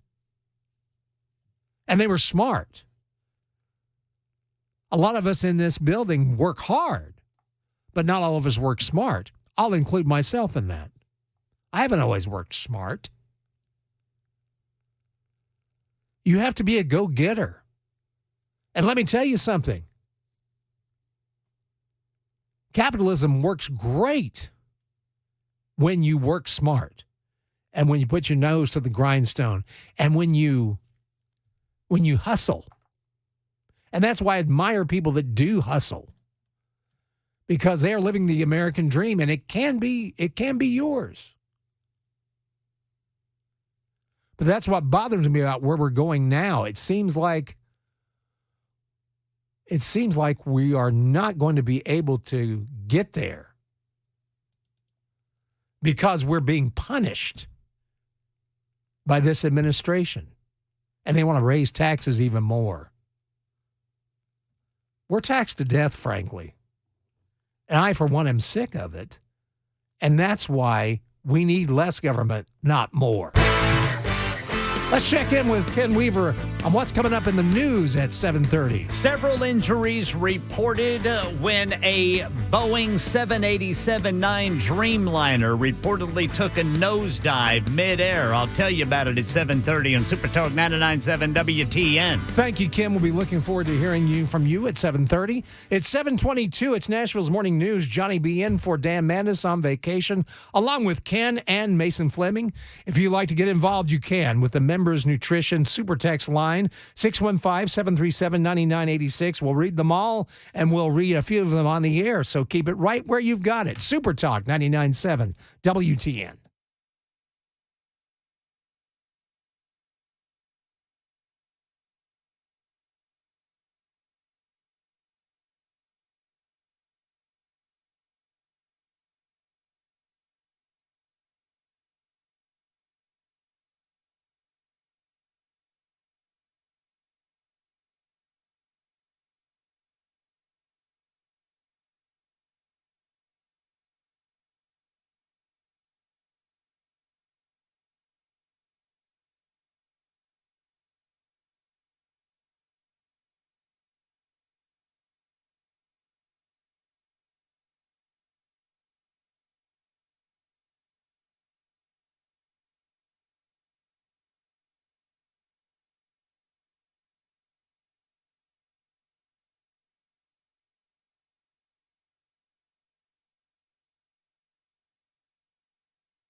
7:30 on the dot. I'm Ken Weaver with your top stories. Waiting for the warm-up. Full forecast and traffic in 5 minutes. Several injuries reported in another mid-air incident involving a Boeing-made plane. This one overseas, says Trevor Alt. One passenger describing a scene reminiscent of The Exorcist, as passengers who had removed their seatbelts during the previously calm flight flew out of their seats, slamming their heads on the ceiling. Another witness recounting it was similar to being at the top of a hill on a roller coaster and suddenly shooting all the way down with no warning. Yeah, at least 50 people hurt on a Latam Airline 787-9 Dreamliner between Sydney and Auckland.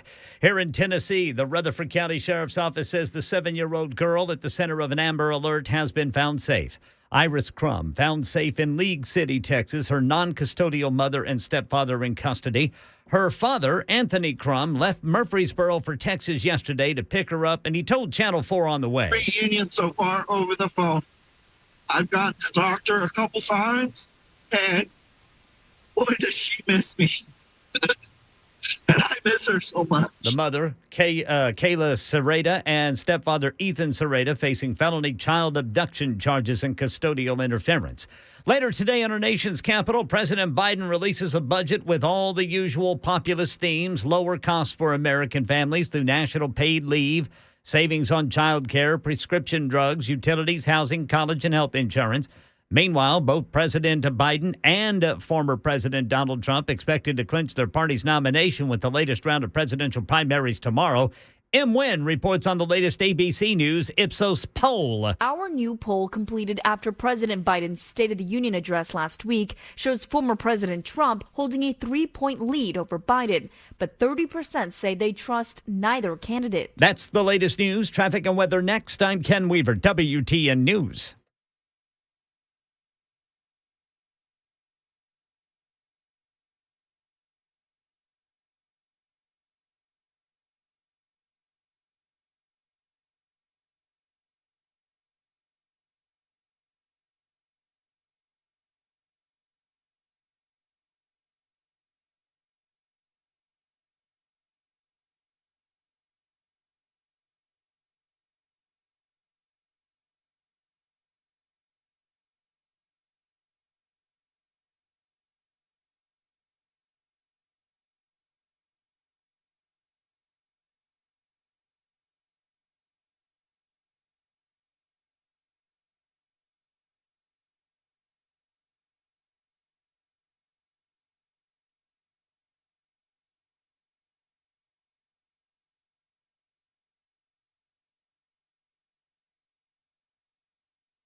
Hey, good morning. It's 7:37 on Nashville's Morning News. Dan Mandis has earned a week off. He's on a big cruise, and we're here in place. It's Johnny B sitting in for Dan Mandis along with Ken Weaver and Mason Fleming, and we are so happy you're here. You can get involved with us with the Members Nutrition Super Text line, 615-737-9986. You can also watch us on TV. Man, I'm so ugly. I don't know why you'd want to, but hey, that's up to you. Super Talk TV can be found on Facebook Live, Twitch, also X or Twitter, whichever you call it, YouTube, and, of course, 997WTN.com. You can also listen to us with the apps, of course, the 997 WTN app, and other. There's so many ways. We've infiltrated everything.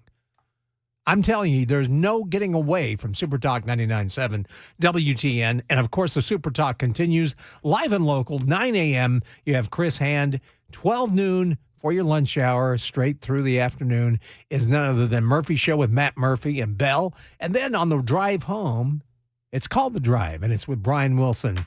You'll be enjoying that as well right here on Super Talk 99.7 WTN. And we were talking about how taxes, they're raising taxes, and it's really hurting businesses. And Super Texter at 4223 weighed in and said, interest rates and regulations this year had to cut 20% of my small business employees. Been in business 14 years, first year 2023 of loss in profit since I started, putting my own money back into the business. I hear this from so many people. And you can also feel it, too, when you work in radio because of, advertising. And you can tell when businesses, don't let loose as much money for advertising, which I would tell you, that's one area you don't want to cut back on. During our last economic downturn, two places that did not stop their advertising, in fact, they ramped it up, was McDonald's and I think it was Walmart. And their business stayed healthy. I'm telling you, advertising works, and it works well. And the great thing about talk radio is that the audience is more engaged. It's not like music radio. Music radio is great, but it's more of a background, where talk radio, people are more engaged. They're listening. And it's if I owned a business, I would definitely make sure that advertising got out, because advertising works. I've always believed in it, and I've worked in every part of radio, including sales, and I do know how advertising does work, and I think that's one place you don't want to skimp out on. Also, somebody else joined. I wanted to get this out there. I can't find it now. But there's a great text. Oh, yeah, just wanted to let you know that that there's traffic on 24 because it's Monday morning. Tell me about it. And there are some interstates, man. 840. What is the deal with 840? Every time I go on 840, there's more debris, and the surface on 840 is literally coming apart. And it's getting where I don't even want to drive on 840 because of both of those things. There's so much. There's couches, there's parts of cars, there's tires. I have never seen an uglier piece of interstate going through such beautiful, pristine areas of Tennessee than 840. But, man, I've never seen so much just awful, just trash and trashy. And I noticed the same with 24 as well. But thank you for that text. Yes, 24 is going to be full of traffic because it is Monday morning in Middle Tennessee. Everybody's back to work on a time change Monday. Just think, if we were back to where we were last week, it'd be 6:41, but now it's 7:41. But you're closer to quitting time. What can I say? Now, speaking of quitting time, one guy that may want to think about quitting is our own president, Joe Biden. He was in Pennsylvania over the weekend, and, he had some interesting things to say. Here's one thing he said. If it works, and it's not, thank you. I love this system. Hang on. Okay, here he comes. We cut the deficit, and we added more to the national debt than any president in his term in all of history, and under Donald Trump. Okay, he kind of told the truth there. He told the truth. right here when he said this. And we added more to the national debt than any president in his term in all of history. Yeah, you did, Joe. And thanks for pointing that out to us. We knew that already, buddy. He also had this to say on the campaign trail in Pennsylvania. In Pennsylvania, I have a message for you. Yeah. Send me to Congress that I can support this right, and I promise you, if we take back Congress, we will restore Roe v. Wade as the law of the land. Hey, if you didn't know, he's running. I didn't know this. Newsflash, Joe Biden is running for Congress. I had no idea. Don't believe me? He said it. In Pennsylvania, I have a message for you. Yeah. Send me to Congress that I can support this right, and I promise you, if we take back Congress, we will restore Roe v. Wade as the law of the land. Yes, sir. Well, that could be why one working class gentleman, he's an electrician, he's standing by Trump, even though he doesn't care for Trump. He said, while he doesn't personally align with Trump's personality or tactics, his acknowledgement of the struggles faced by the working class is pivotal, if I can talk. It's the time change. That's my excuse. I'm sticking to it. Anyway, Trump's outsider status and promises to renegotiate trade agreements and champion domestic manufacturing resonated with the author of this pledge of Donald Trump, that's why he's going to vote for him. He said also Trump's pledge to achieve energy independence and bolster national security appealed to this gentleman's concerns about the economic stability and global threats. He credits Trump with effectively addressing ISIS and acknowledging the chaos at the border. The common thread throughout Trump's appeal to working class Americans is a pragmatism. Trump's presidency sparked a transformation within the Republican Party, shifting its focus towards productivity and ordinary citizens. Despite the reservations that this gentleman has about Trump's character, he acknowledges his role in paving the way for new leaders like Senator J.D. Vance, Governor Ron DeSantis, and Senator Josh Hawley. Trump's impact on the Republican Party is seen as a catalyst for change, providing a platform for the concerns of the working class to be addressed. Very true points, and we'll have more, and I'll tell you exactly where I think Trump could be very effective if he'll do this on the campaign trail. It's 7:45, time to check the roads from the SuperTalk WTN Traffic Center.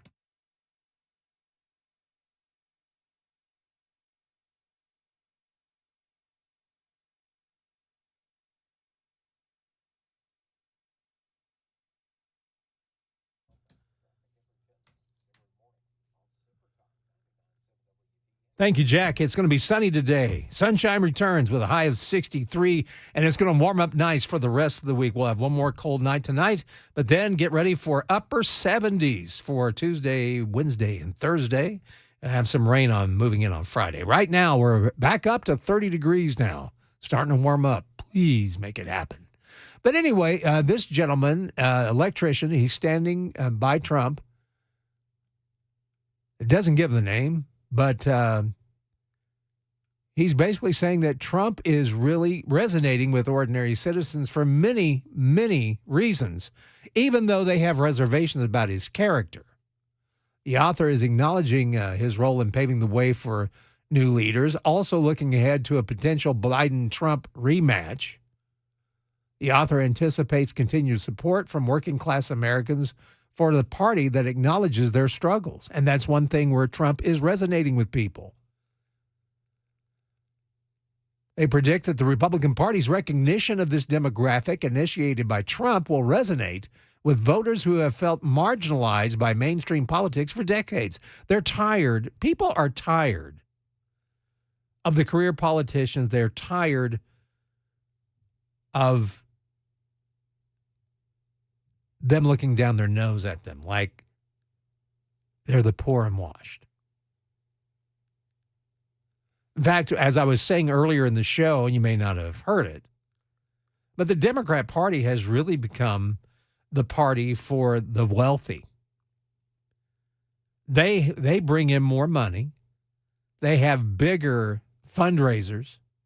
The Hollywood elite especially, and the elite all over the country, by the way, have really given in to the Democrats, given to their campaigns.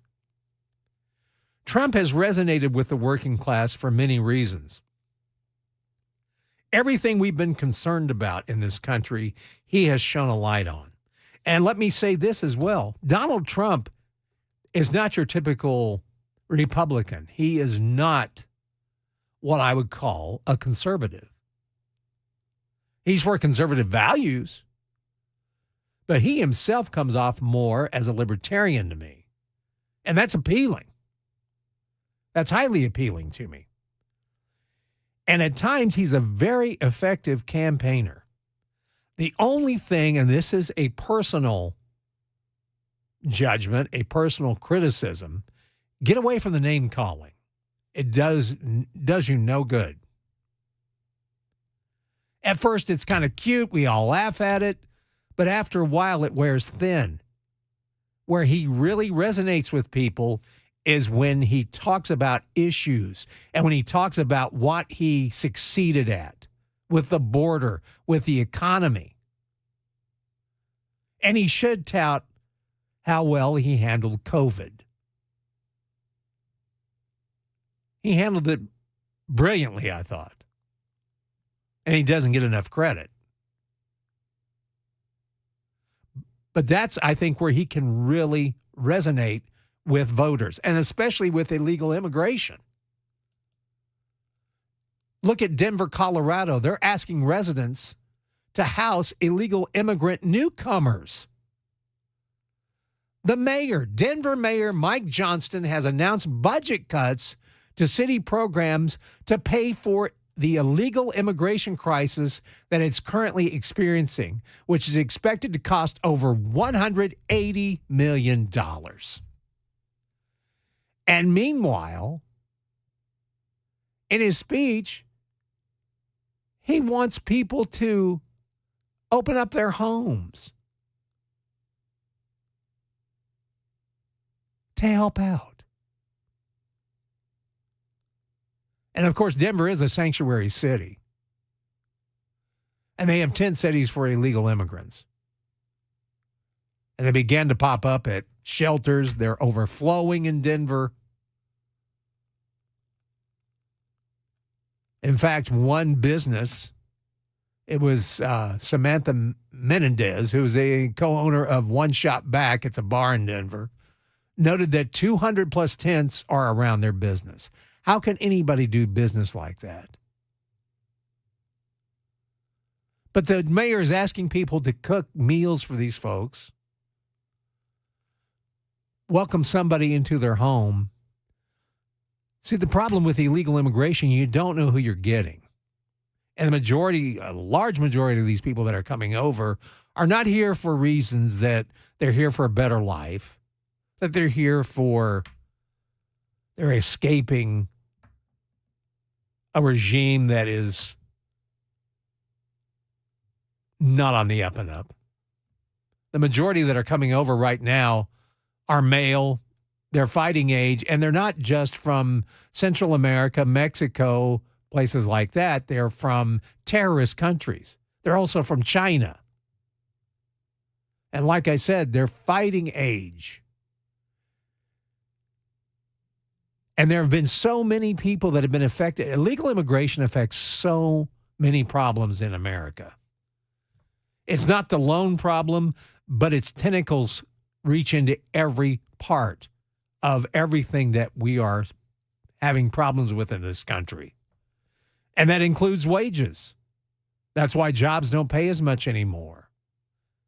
Because illegal immigrants are tipping it.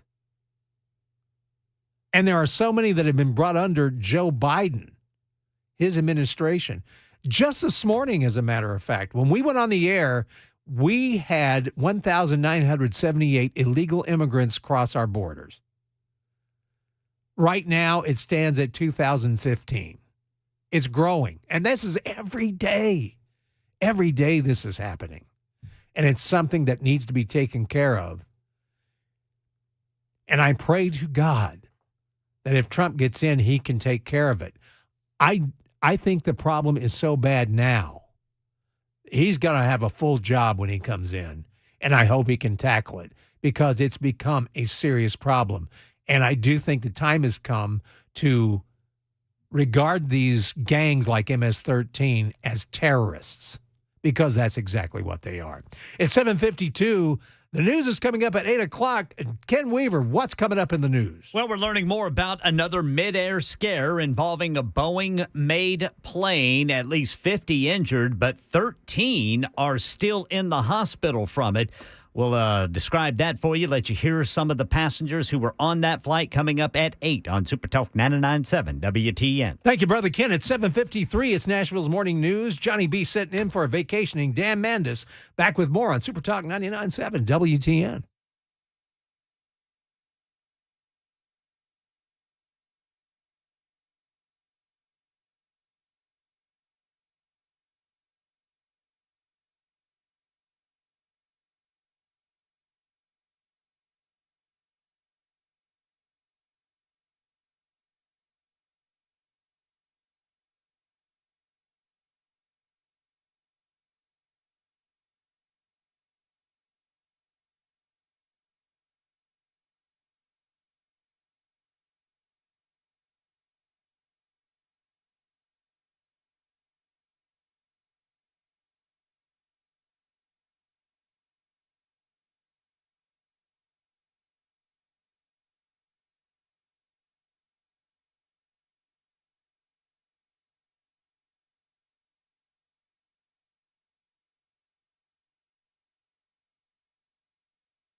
8 o'clock on the dot. I'm Ken Weaver with your top stories. Full forecast and traffic coming up in 5 minutes.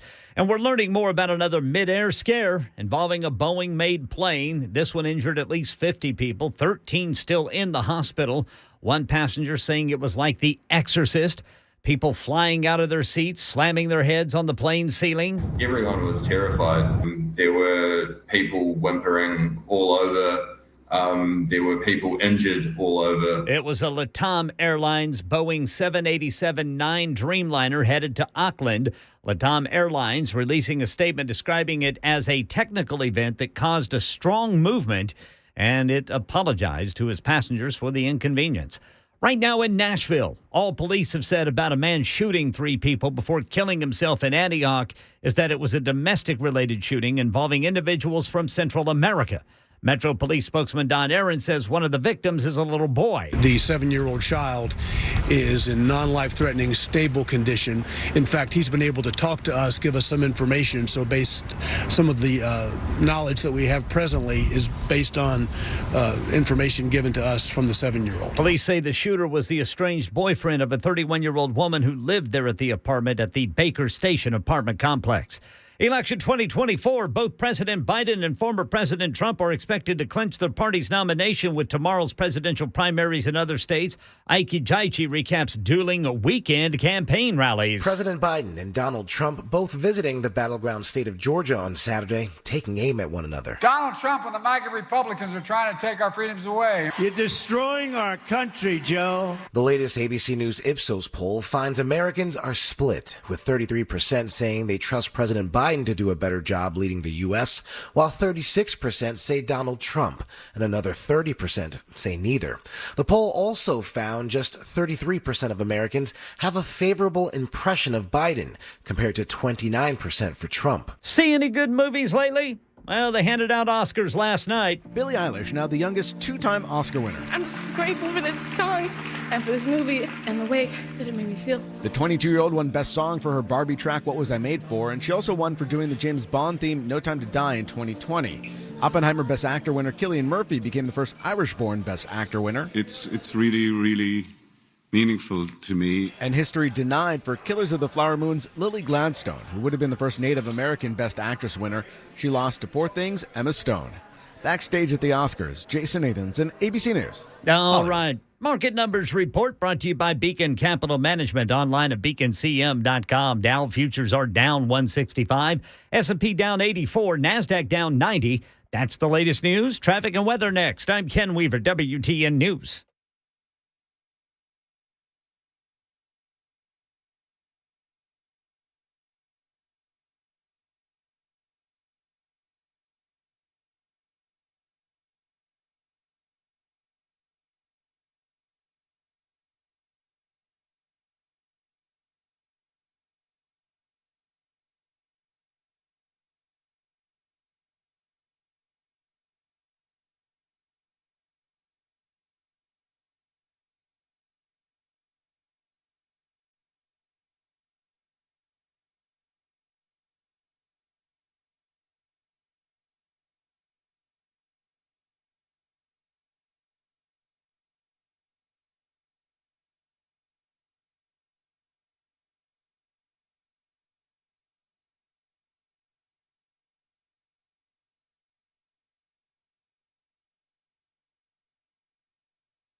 Happy Monday morning to you, if there is such a thing. It's 8:07. Good morning. It is Nashville's Morning News. Johnny B. in for Mandis. Dan Mandis, who's on vacation this week, and he's on the big cruise, and he'll be back next Monday. You've got me along with my friends Mason and Ken Weaver. They're here, and we're glad you're here, too. You can join us with the Members Nutrition Super Text line, if I can say it. 615-737-9986. You can also catch us on Super Talk TV. Why in the heck you'd want to see my ugly mug? I don't know, but if you do, you can do so by going to YouTube, Facebook Live, Twitter, Twitch, and supertalk997wtn.com. Of course, we have the Gang of Four Amigos coming up at 35 after. I know Chris Hand's got a lot of funny stuff and great stuff to share with us, along with Ken and Mason as well. So join us for that. It's 8:08, and so much happened over the weekend. Of course, you had Saturday Night Live, and we'll get into that in a minute. But you also had the big Oscars, and turned out that Jimmy Kimmel actually read a review he got from a famous person about his performance on the Oscars. Just got a review, and has there ever been a worse host than Jimmy Kimmel at the Oscars? His opening was that of a less than average person trying too hard to be something which he is not and never can be. Get rid of Kimmel and perhaps replace him with another washed up but cheap ABC talent, George Slopanopoulos. He would make everybody on stage look bigger, stronger, and more glamorous. Blah, blah, blah. Make America great again.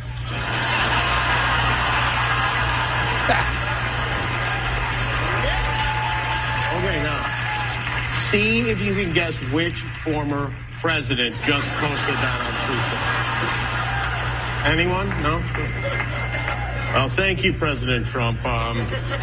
Thank you for watching. I'm surprised you're still watching. Isn't it past your jail time? And, of course, the Hollywood crowd, all of the elite there, they really like that last part. So you know where they're Kimmel had some funny lines, but, yeah, that's kind of rough. But anyway, as expected, on Saturday Night Live, Scarlett Johansson, she was the one that decided that, she was the one that did the Katie Britt impersonation. And we all remember that. Well, it came off pretty good. Just got a review, and well, wait a minute. Something's not working right here. Hold on. I'm sorry. I hate this system. I'm sorry. I'm complaining, and it's not your problem. It's mine. It won't work. I'm sorry. I'm trying, but the way this is set up, it is so goofy. Anyway, let me see what I can. Okay, here we go. Finally. Okay, take two. We had Scarlett Johansson that was on Saturday Night Live, and of course, she did the Katie Britt response to Joe Biden's State of the Union address. Good evening, America. My name is Katie Britt, and I have the honor of serving the great people of Alabama. But tonight, I'll be auditioning for the part of Scary Mom. And I'll be performing an original monologue called This Country is Hell. You see, I'm not just a senator. I'm a wife, a mother, and the craziest bitch in the Target parking lot. Now, that was pretty funny. But that's what happened over the weekend with Saturday Night Live. We knew that was going to happen. It's 8:11 on Super Talk 99.7 WTN's Nashville's Morning News. But there was also, in fact, there was serious news to be had. And of course, the Sunday news shows, they all had their programs. Well, one got a little testy. Nancy Mace, Representative Nancy Mace, who, by the way, was a rape victim. George Stephanopoulos kind of raised her ire a little bit on his show over the weekend. And this is how that went with George Stephanopoulos. Nancy Mace was pretty ticked off at George Stephanopoulos for the question he had right here. And you've endorsed Donald Trump for president. Judges and 2 separate juries have found him liable for rape and for defaming the victim of that rape. How do you square your endorsement of Donald Trump with the testimony we just saw? Well, I will tell you, I was raped at the age of 16. And any rape victim will tell you, I've lived for 30 years with an incredible amount of shame over being raped. I didn't come forward because of that judgment and shame that I felt. And it's a shame that you will never feel, George. And I'm not going to sit here on your show and be asked a question meant to shame me about another potential rape victim. I'm not gonna do that. It's actually not about shaming you. It's a question about Donald Trump. No, you are shaming me. You've endorsed Donald Trump for president. Right. Donald Trump has been found liable for rape by a jury. Donald Trump has been found liable for defaming the victim of that rape by a jury. It's been affirmed by a judge. It was not a criminal court case, number one. Number two, I live with shame. And you're asking me a question about my political choices, trying to shame me as a rape victim, and I find it disgusting. And quite frankly, E. Jean Carroll's comments when she did get the judgment, joking about what she was going to buy, it makes it harder for women to come forward when they make a mockery out of rape, when they joke about it. Doesn't it make it harder for women to come forward when they are It makes it harder when other women joke about it, and she's joked about it. I find it offensive. And I also find it offensive that you're trying to shame me with this question. I would be along with her. I was kind of appalled. I was appalled by that. I was, number one, that was a civil court, and basically it was New York and a very liberal. I mean, that was, I can't even go into it. But I agree with her. She was set up. And I think George Stephanopoulos was trying to shame her for her support of a political candidate.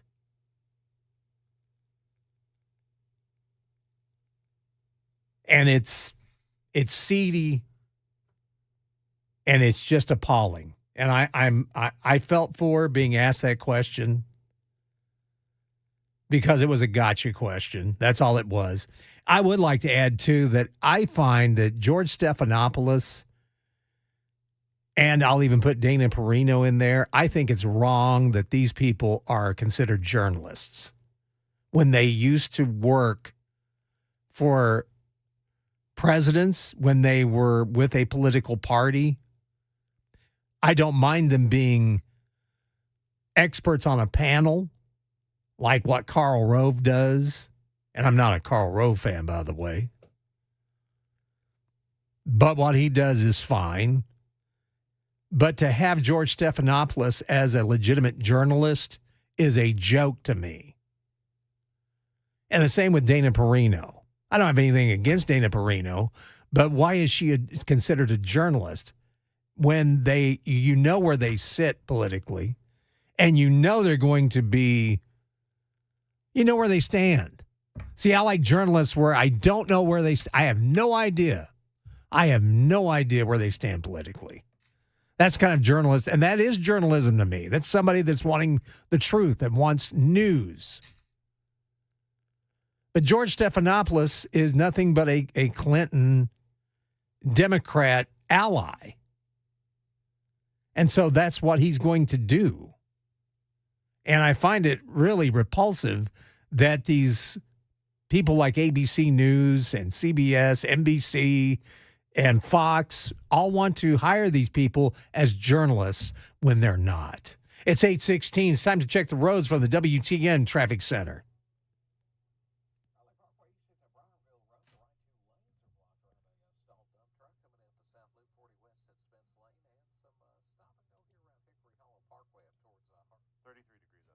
Thank you, brother.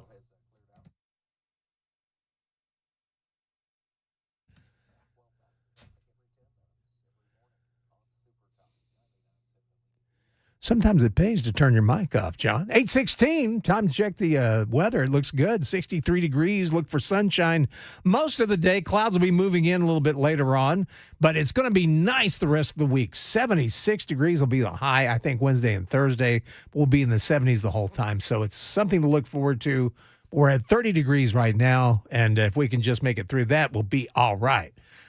You may have seen that the father of a U.S. Marine killed during the withdrawal of American forces from Afghanistan. He's the one that basically heckled and disrupted President Joe Biden's State of the Union address on Thursday. He's been charged with a misdemeanor. Steve McCoy, 51. He attended the speech, of course, as a guest of Representative Brian Mast from Florida. He was removed from the chamber and arrested by Capitol Police after he interrupted Biden with the shouts of Abigate, the entrance of Kabul's Hamid Karzai International Airport, where a suicide bomber killed 170 civilians and 13 U.S. service member, including his son, Lance Corporal Kareem McCoy. And Capitol Police told Axios that officers told him to stop, but he persisted, at which point he was taken out of the gallery and arrested. Spokesperson for the agency said he was charged with a local misdemeanor charge of crowding, obstructing, or basically just, disturbing the peace. But Capitol Police separately told the New York Times that the charge is routine on Capitol Hill and that usually people who are illegally demonstrate or disrupt Congress typically are released after they pay a $50 fine, so the misdemeanor charge is resolved without going to court. So nothing much is going to happen to him, as we pretty much thought that would be the case. Also in New York, a $25 million proposal has been put forward by New York State Democrats in Albany. And what they want to do, they want to pay released prisoners up to $2,600 for reentry into the community. That's right. You get free money, money, baby. And according to GOP State Senator George Borrello, he told Fox 5 News in New York, crime pays literally. My colleagues seem to think that these are folks that are a victim of circumstance. You chose to commit a crime in New York State. If you really are concerned about how much money you're going to have in your pocket when you leave prison, then don't go there to begin with. Amen, my brother. The bill seeks to reduce recidivism for New York's criminals amid a crime wave. State Republican lawmakers are blasting the proposal as the latest in years of New York Democrat moves that brought defund the police, cashless bail, and policies from Albany that police say hamstrung their law enforcement ability. According to State Senator Kevin Parker, who's a Democrat from Brooklyn, and Assembly Member Edward Gibbs, a Democrat from Harlem, they brought the bill forward to bolster gate money, quote unquote, for those getting out of prison.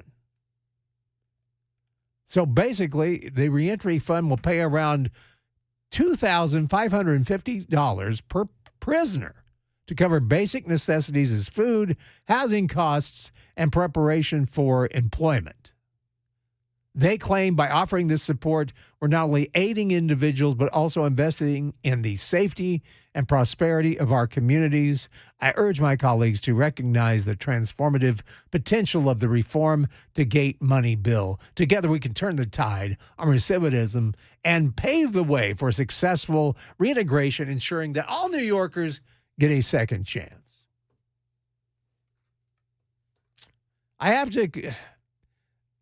This is insane to me, giving money. This free money, look, folks, there's no such thing as free money. There's a cost to it. It costs someone. That's why it drove me crazy when Bernie Sanders was running, because there were people that worked here that every time I would see them and go, hey, man, are you voting for Bernie? And I said, why would I vote for Bernie? He's a commie. And their answer, free money, man, free money. There's no such thing as free money, folks. It costs someone. Now, while I do believe in remotivation for prisoners, giving money is not the answer. You can throw money at anything, whether it be education, prisons. It never helps the problem. The problem is in our thinking and what motivates us. Giving a prisoner free money is not an answer, and it's not going to solve a problem. What solves the problem is elbow grease and getting involved. But see, that's the problem with liberals at times, is that they always want a quick fix. And a lot of our problems, there aren't a lot of quick fixes to, and you just can't throw money at it. But that's what they do. They think with their heart too much. And I'm not saying thinking with your heart isn't a smart thing to do, but when it comes to making decisions like that, you need to not only think with your heart, but you need to think with your brain, with your common sense. And we're sadly lacking in that today. You can look at our government and see that. It's 8:22. It's Nashville's Morning News. Ken Weaver, what's coming up with the news at 8:30? Well, we'll let you hear more about that mid-air scare between Australia and New Zealand. A Boeing-made plane taking a sudden nosedive. People describing the cabin like something out of The Exorcist. Here in Middle Tennessee, a man is on the run after escaping an undercover underage sex sting. Cleanup efforts in parts of the South after a possible tornado ripping through their homes. These stories and more at 8:30 on Super Talk 99.7 WTN. Thank you, Ken Weaver. It's 8:23. It's Nashville's Morning News, and we'll have more Super Talk coming up. Plus, the Gang of Four Amigos coming up at 8:35. Right where you've got it. Super Talk 99.7 WTN.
8:30 on the dot. I'm Ken Weaver with your top stories. That's some cold sunshine out there. We're still below freezing here on Music Row at 31 degrees. Full forecast and traffic in 5 minutes.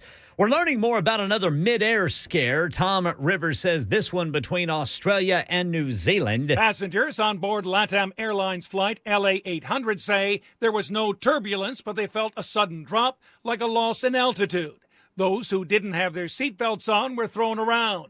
Eventually, the plane, a Boeing 787-9 Dreamliner, recovered and landed at Auckland Airport. One passenger is quoted as saying, once on the ground, the pilot came to the back of the plane and said his gauges temporarily just blanked out. LATAM Airlines releasing a statement describing the incident as a technical event that caused strong movement, then apologized to its passengers for the inconvenience.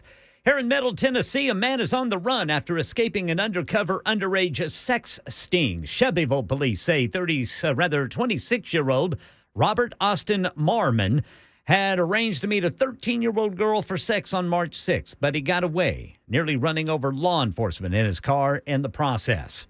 And cleanup efforts underway in parts of the South after a possible tornado ripped up homes in Brantley County, Georgia, Saturday. Charlene Mathis lives in the path of destruction. We had a travel trailer, and it totally just threw it into the end of our house and knocked a hole in the end, knocked my cabinets off the wall in my kitchen, broke my dishes. Now, winds topping 130 miles per hour there in Georgia. Market Numbers Report. Market Numbers brought to you by Beacon Capital Management. Online at beaconcm.com. We are 2 minutes into the brand new trading day and waiting for a reading on where stocks are. I know they were all down as far as futures go, the Dow, NASDAQ, and the S&P. That's the latest news. Traffic and weather next. I'm Ken Weaver, WTN News.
I hope Mandis, in the morning, I hope he enjoys his Disney cruise.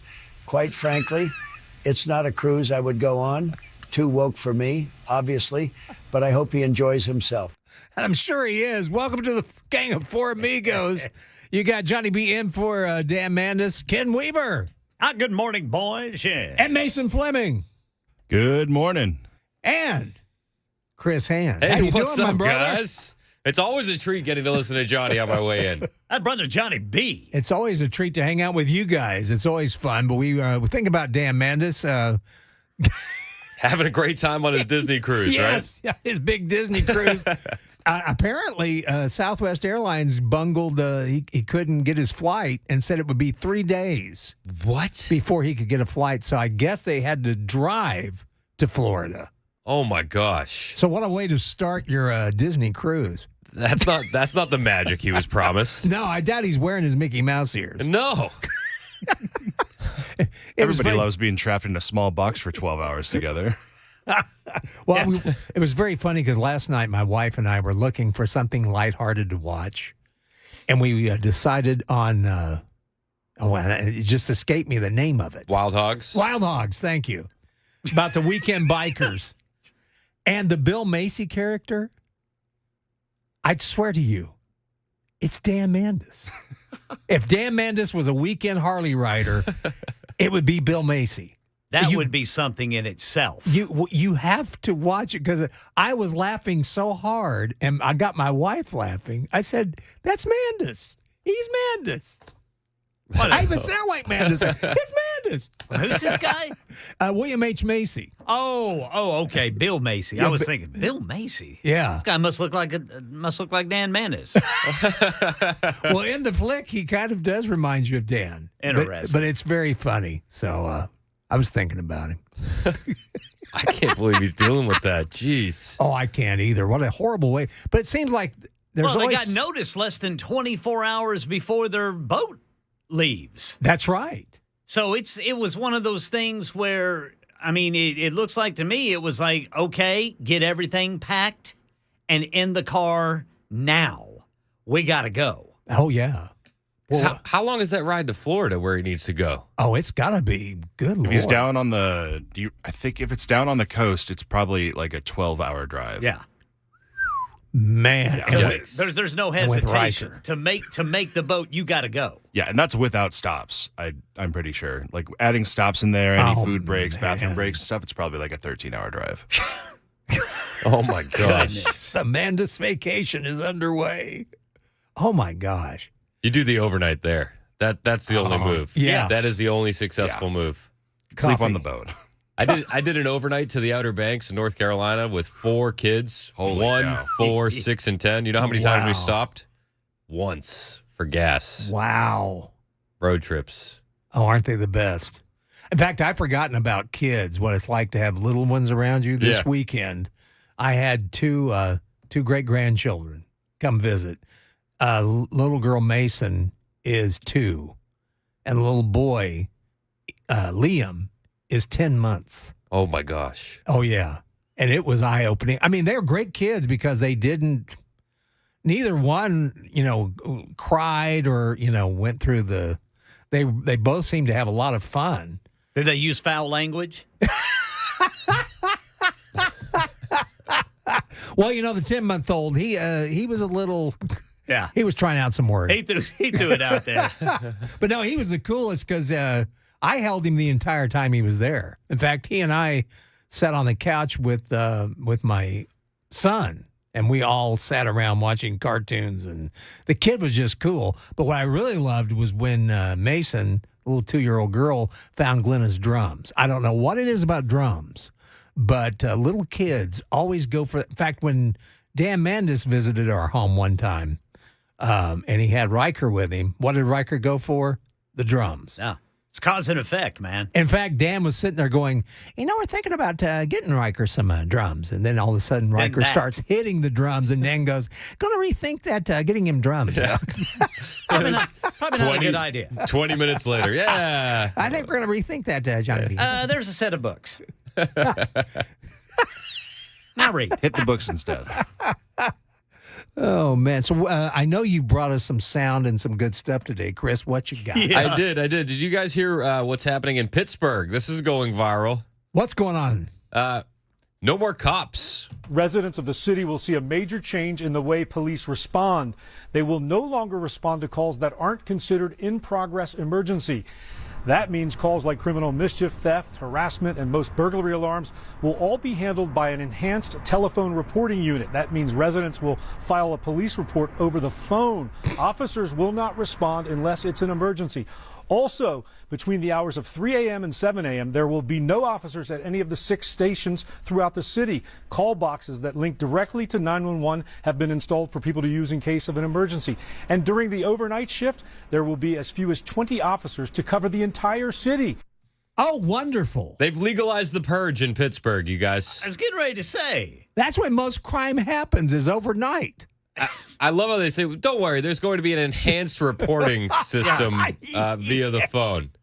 That doesn't seem like an emergency to me. Ignore it. Yeah. Siri, I said I'm being robbed. What do you not get here?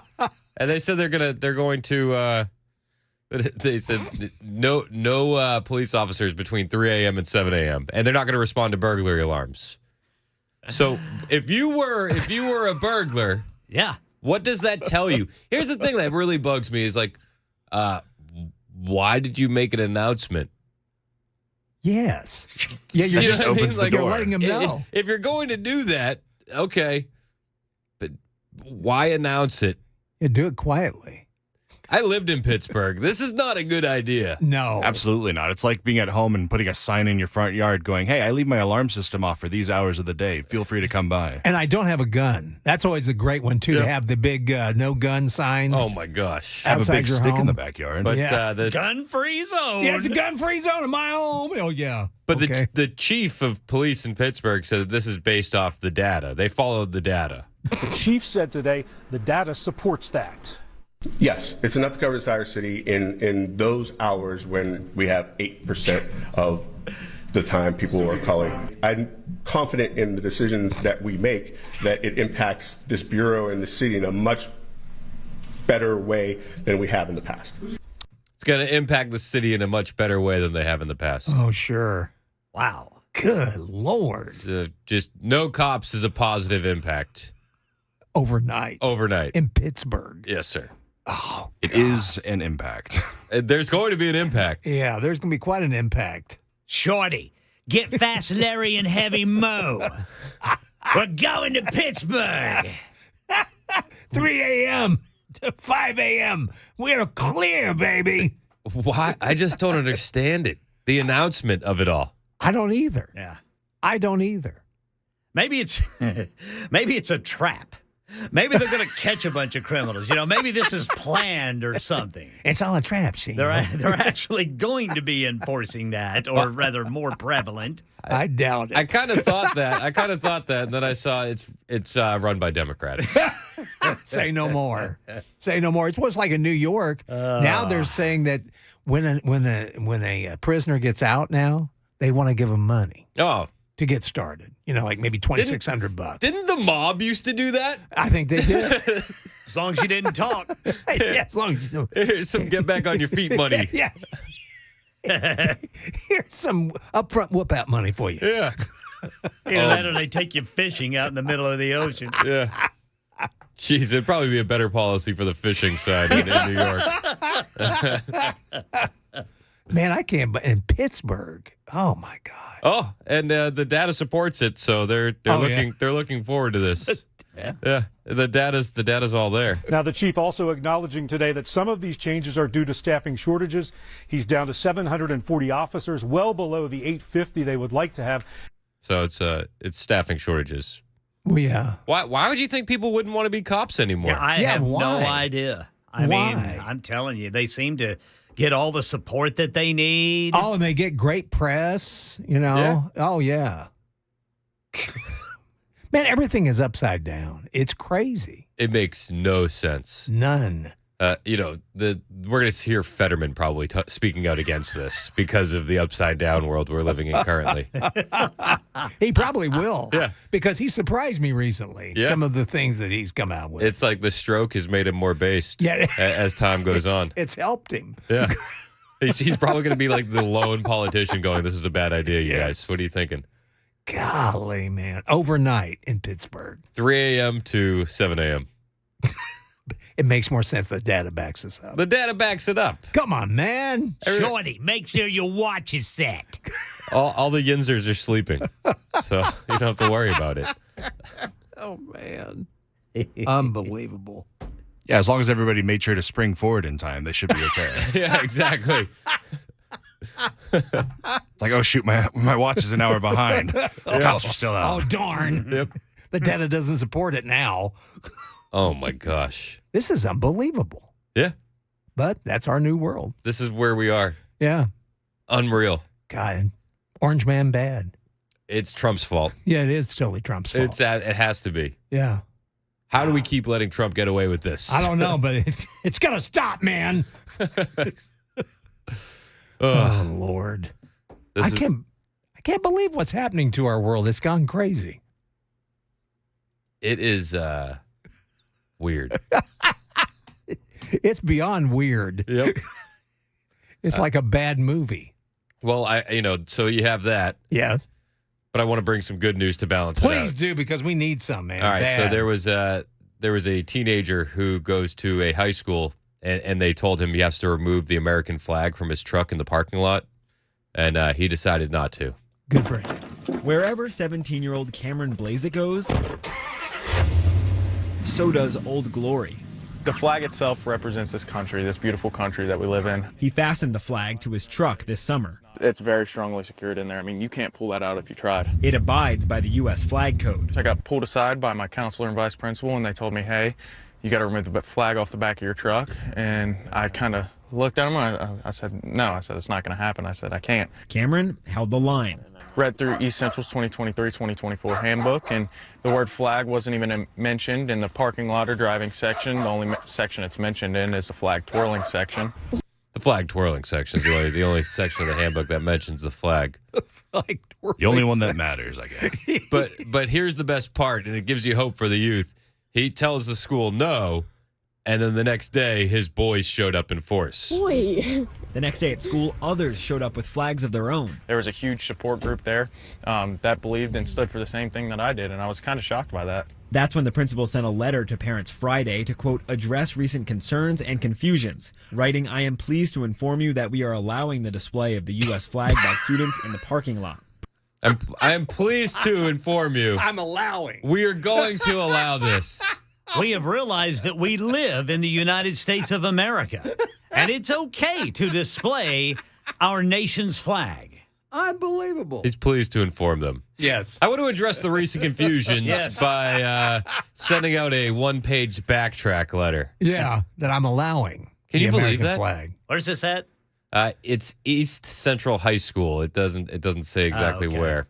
Libs of TikTok posted this on Friday. Principal Black clarified to WCPO in an email that there has never been a complaint about the U.S. flag. One literally hangs above the parking lot, and that school administrators decided Friday they would, quote, prohibit other flags if they were determined to be offensive.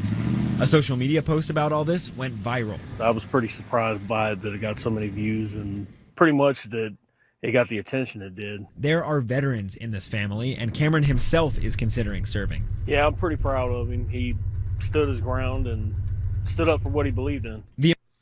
Amen.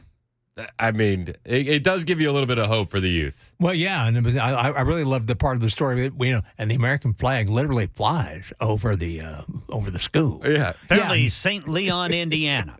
Okay, yep, because WCPO 9 in Kentucky was reporting this. Yeah, so. Yep. Gosh. Hey, son, do you have a rainbow flag you can replace that with? You know, there wouldn't have been an issue if it was a Black Lives Matter flag. Oh, not at all. He wouldn't be. That'd be fine. Yeah. But by gosh, you have that American flag. You might upset some folks. Those stars are offensive. Yes, gosh. Man, we are upside down. No cops in Pittsburgh, but you can't have your flags at a school. I feel safer. You're allowed to have American flags in school in Indiana. Don't you feel safer? I feel better. Oh, man, I do. This is why I feel like we close with the good news. Yes. As opposed to the policeless city of Pittsburgh. Yeah, between 3 and 5 a.m., you're on your own. Yeah. Tell Fast Larry to ditch the flag, shorty. Don't have any American flag flying in the truck when you're doing something between 3 and 5. It's like, I remember when I was a kid, they'd be like, don't wear your hat in the car because the cops will take an extra eye at you. It's like, get that American flag down. What are you doing? Yeah, come on, man. It's going to draw attention to it. Come on. Unbelievable. What do you got coming up on the show today, man? Well, we're going to address the major apology that the Biden and his administration have issued after calling Laken Riley's alleged killer an illegal alien. Yeah, because, when you do that, illegal immigrants, they lose sleep. Yeah, I can't believe he would do something like that. Upset their tie natty winky time. Yep. Yeah, you don't want to hurt their feelings. No. Feelings were hurt. Also, you'll be shocked to hear who Mitt Romney is endorsing for vice president. I heard this, yes. I'll tell you what, off my list. I'll tell you that much. Not a fan. That's an endorsement. I don't know why any Republican would want that. Maybe Mitt Romney is thinking 3D chess and he wanted to torpedo the choice, because guys like me go, ooh. Don't think so. Yeah, I don't like that endorsement at all. So are people asking Mitt Romney for his opinion, or is he just like sending out newsletters? I think he's just sending out smoke signals. Yeah, I think he's just offering Ken. I don't think anybody's asking him anything. I don't even think they ask for directions. I was going to somebody get Romney on the phone. Yeah. So we'll talk about that and more after 9. Awesome. We're looking forward to that. We also have Matt Murphy coming up at 12 noon. And for your ride home, it's The Drive. And we appreciate you listening to Super Talk 99.7 WTN.